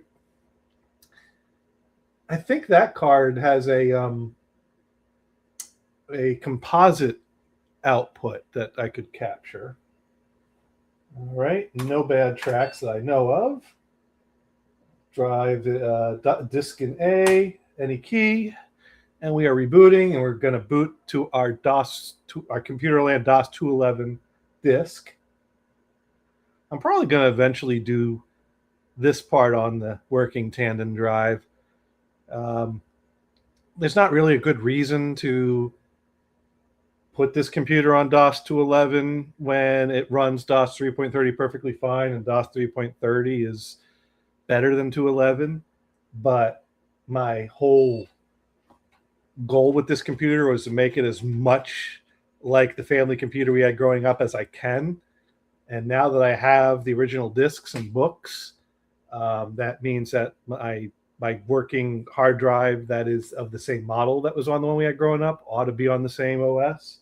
So I really do need to do that one of these days. All right, 662026 and 2159.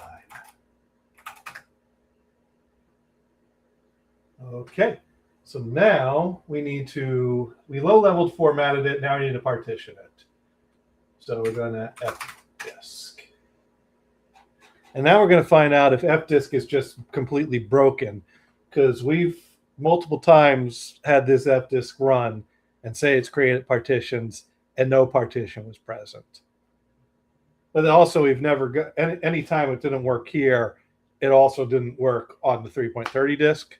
So we haven't really proved or disproved anything yet. All right, let's list no partitions installed, but it does see a fixed disk. So we're gonna do one. And we're going to yes the entire disk.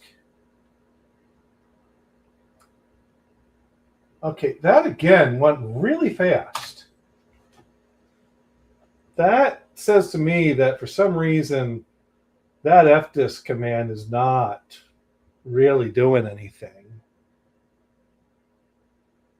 Maybe I got the syntax wrong in that. Maybe I need to specify the drive letter. I haven't had to do that on 330. All right. 662026, 22 o'clock. Huh. Here's the thing I don't like. It sees a C drive even though we didn't format it. And we low-level formatted it. That should not be there. Let's format it anyways. I really think we're supposed to do a standard formatting at this point.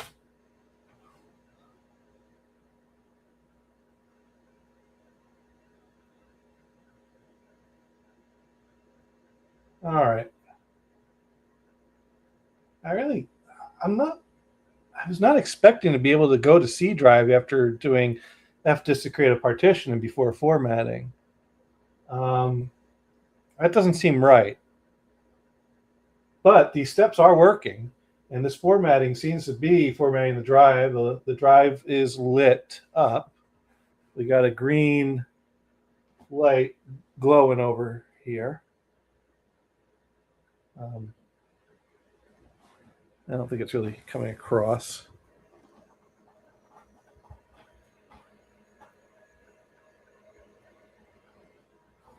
So it is active and it is formatting.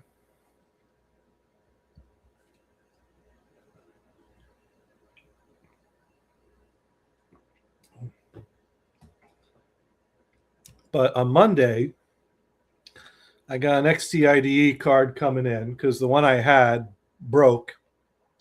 And I tried to replace the chips on it and I couldn't get it working again. So I gave up on that and just bought another. The one I bought is not even being made anymore. That company just disappeared. These are usually small time amateur type operations that make things like these. But this computer with the two floppies, I'm keeping like this because this was a beautiful one that was still in its original box and it's not yellowed. You might notice that this one's yellowed,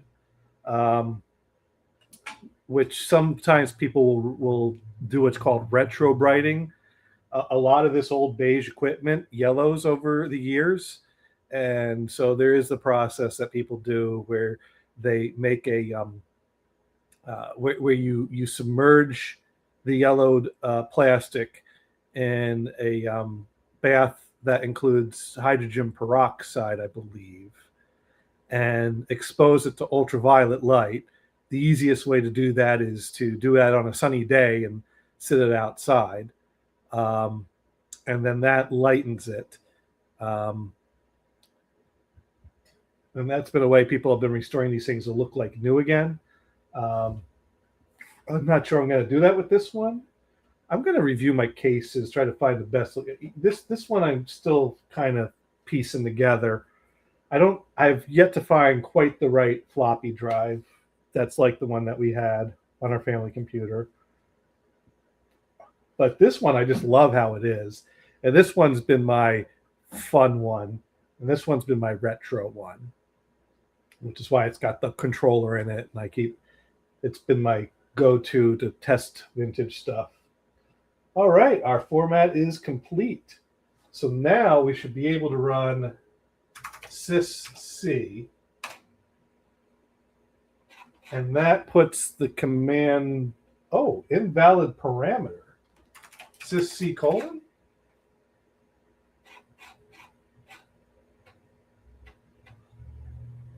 System transferred. Okay. So then I think we want to copy command.com to C. And then we want to make a DOS directory.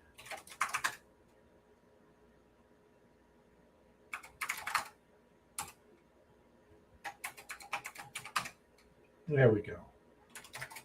A drive, we're going to copy asterisk dot asterisk to C drive / DOS / asterisk dot asterisk.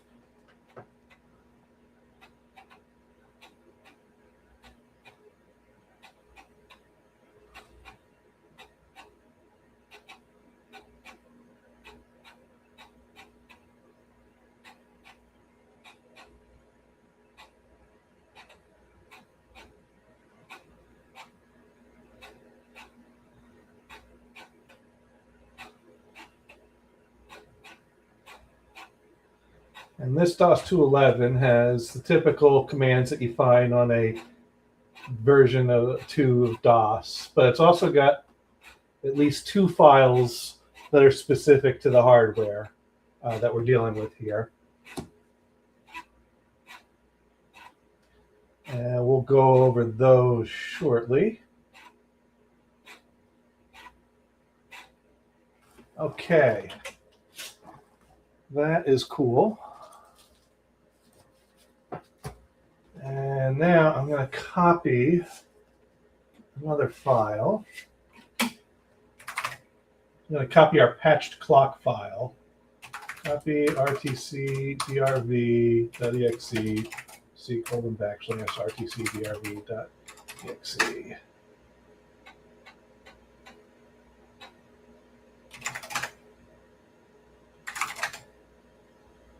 Huh. I need to find the park command. Where is the park command? Does that come with DOS 3.30? Because I'm going to put this hard drive back in the basement, which means I'm going to move it around. So I do want to park it before I put it away. But I could deal with that tomorrow.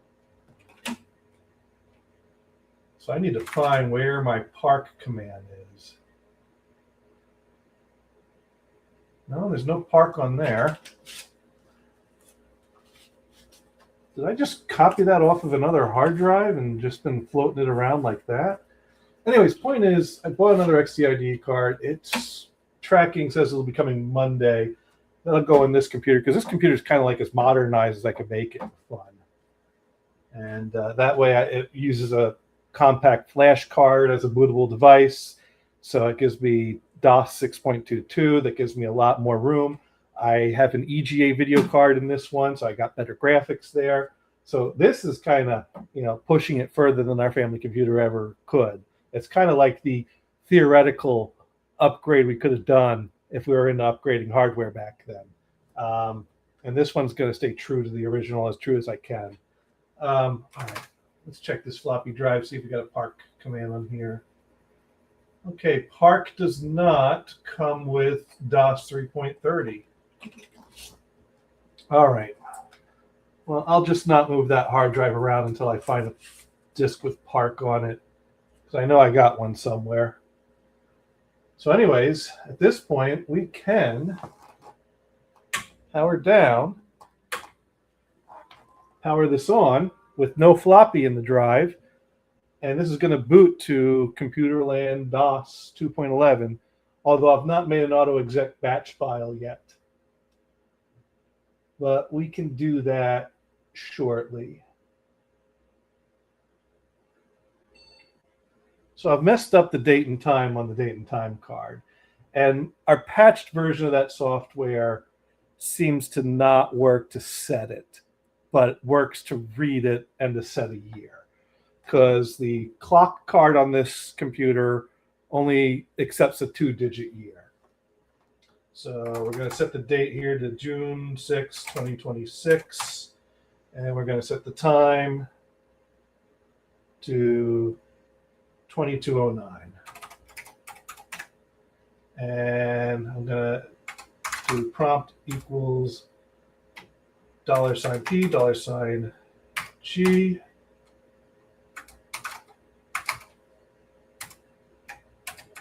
This time I'm going to type it correctly.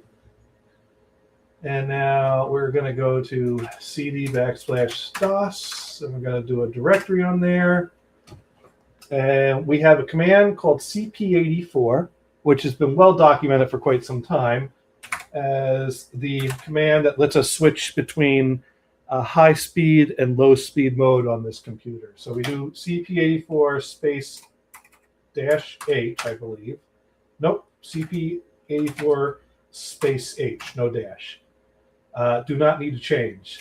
CP84 space L sets it to run at 4.77 megahertz, half speed, which if you have something that needs to run slower, some older software that's older than this computer, it's kind of like the turbo button that like 386s would have to slow it down to run old games. All right, so now we're going to do CP84 space H because we do want this to run at its full 8 megahertz. Wow, 8 megahertz. Okay, the other command we have on here is RTC3, which sets the clock card.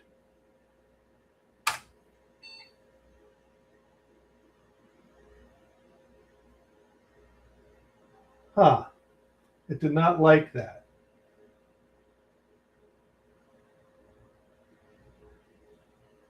All right, RTC3. All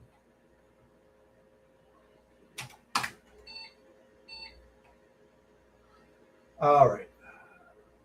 Error while adjusting time and day. Correct format is mm-day-day-yy space HH::MN. So yeah, it only the syntax only takes a 2-digit year.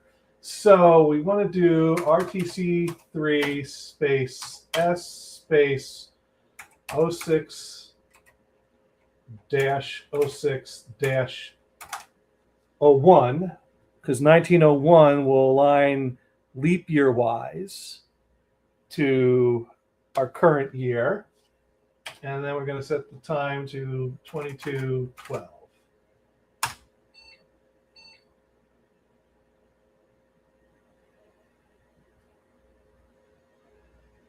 Huh. It did not like that.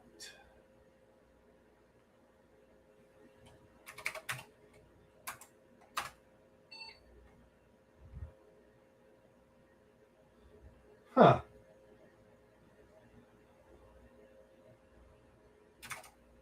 Maybe I got that wrong, but that's what I recalled. All right, RTC-DRV space R space 2026. Let's see what this does, what I expect it to do. No, it doesn't.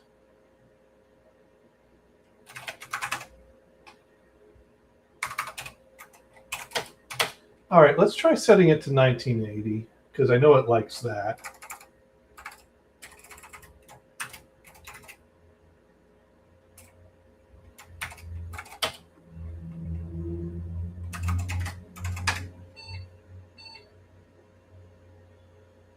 Huh.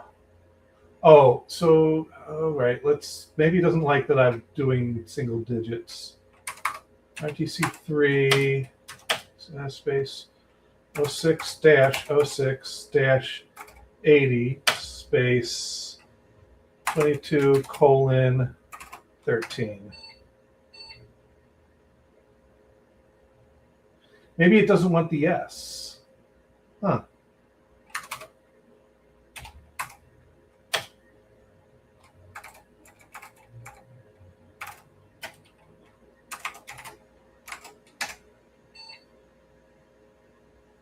All right, there we go. So I've set it to June 6th, 1901 at 10:13 p.m.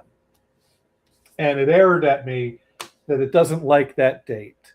And what I found out is even though RTC3.com will bark at you about setting a date earlier than 1980, it will accept 2-digit years lower than 80 as 19, whatever those 2 digits are. And the reason why it barks at you, I suspect, is because this operating system will not accept that year in its date. It will not accept a year lower than 1980, which means we set a value that will cause an error if we use it in its intended way. But we're not using it in its intended way because we also have on this drive the patched command, RTC-DRV, that we do with a space R and a space 2026, which will read the value in our stored clock card on here, and we'll set the month and day and time based on the value that's stored in there, ignore the year of 1901, and set the year to the argument we put at the end of the command, which we specify with 2026. So that means I can now create an autoexec bat file that runs that command and tells it set the date and time based off what's in the card, but set the year to 2026. And then once a year, I have to update that to the right year. But I have been giving thought to it should be possible to script it to detect if the year has advanced and to change the value of the year, set the year as a variable that's stored in a text document and change that value based off of how much time has passed since it last booted, if it passed over another year. So I'm working on doing that so that it will, in theory, just last forever and I don't have to update it every year.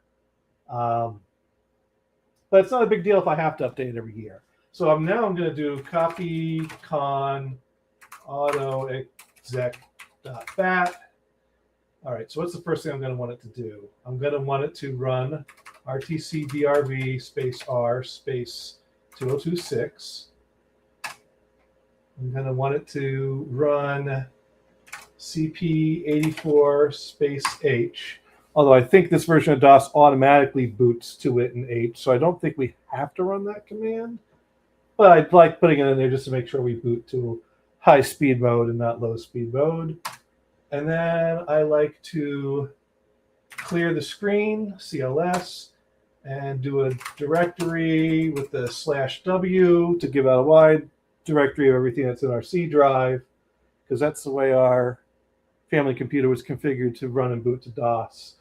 All right, and we do a Control-Z to indicate we're done making our exec bat file.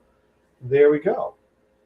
Now we can turn this off, turn this on.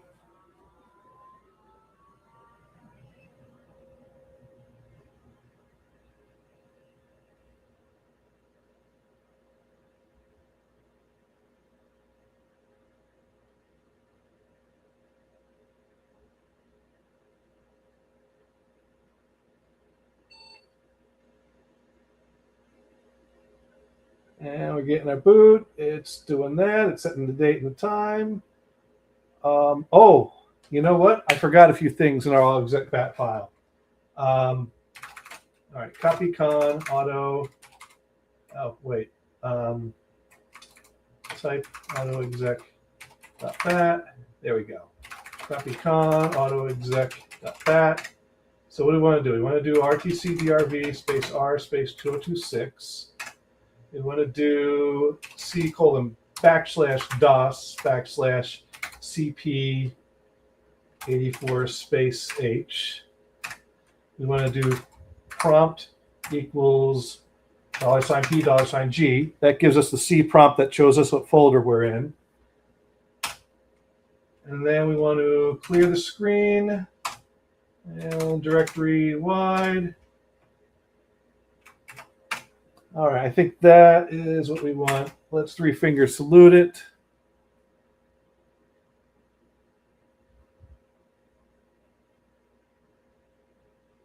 And what we've really done tonight here is we've proven that all our hard drives that we receive from Texas are not working right. And we've confirmed that with the known working hard drive, all the steps we were trying to do on those hard drives do work on known working hard drives. So I still think it's odd that I'm seeing them fail in a way I've not seen these drives fail before, and that they're like spinning up and acting like they want to work. But I really can't attribute it to anything other than those drives having problems.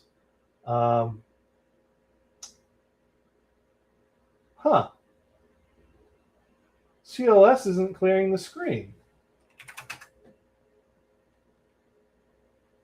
DOS 2.11 doesn't honor the CLS command to clear the screen. That is weird.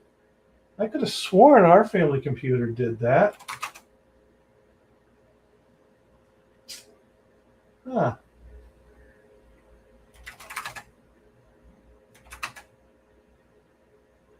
Well, there we go.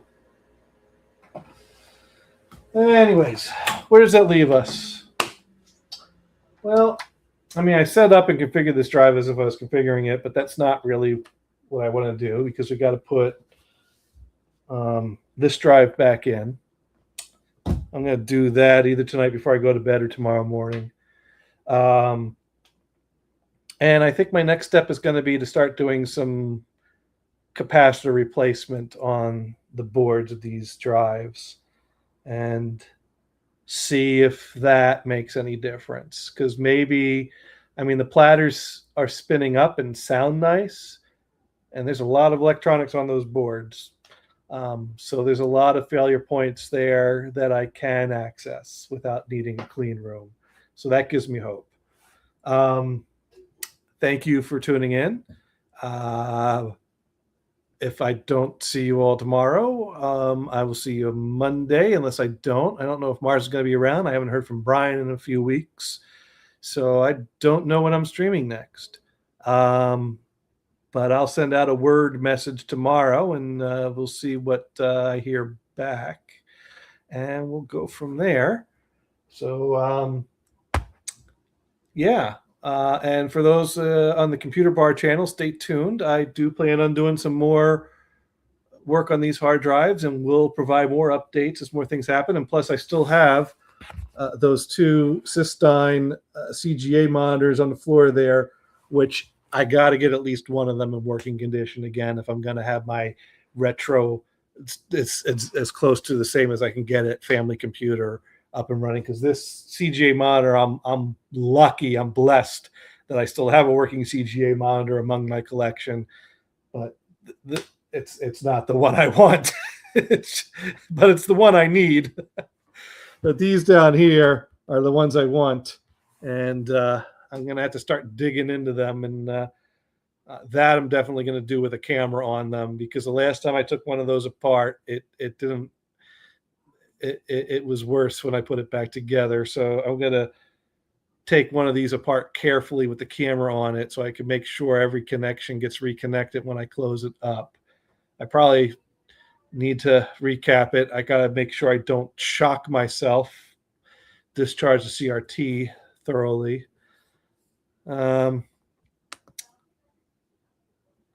Doing writes in, I will let you know, but probably not. We'll see. Sorry. Hey, no apologies necessary. I hope we'll talk soon. Thank you, everyone, for tuning in, and you have a good night.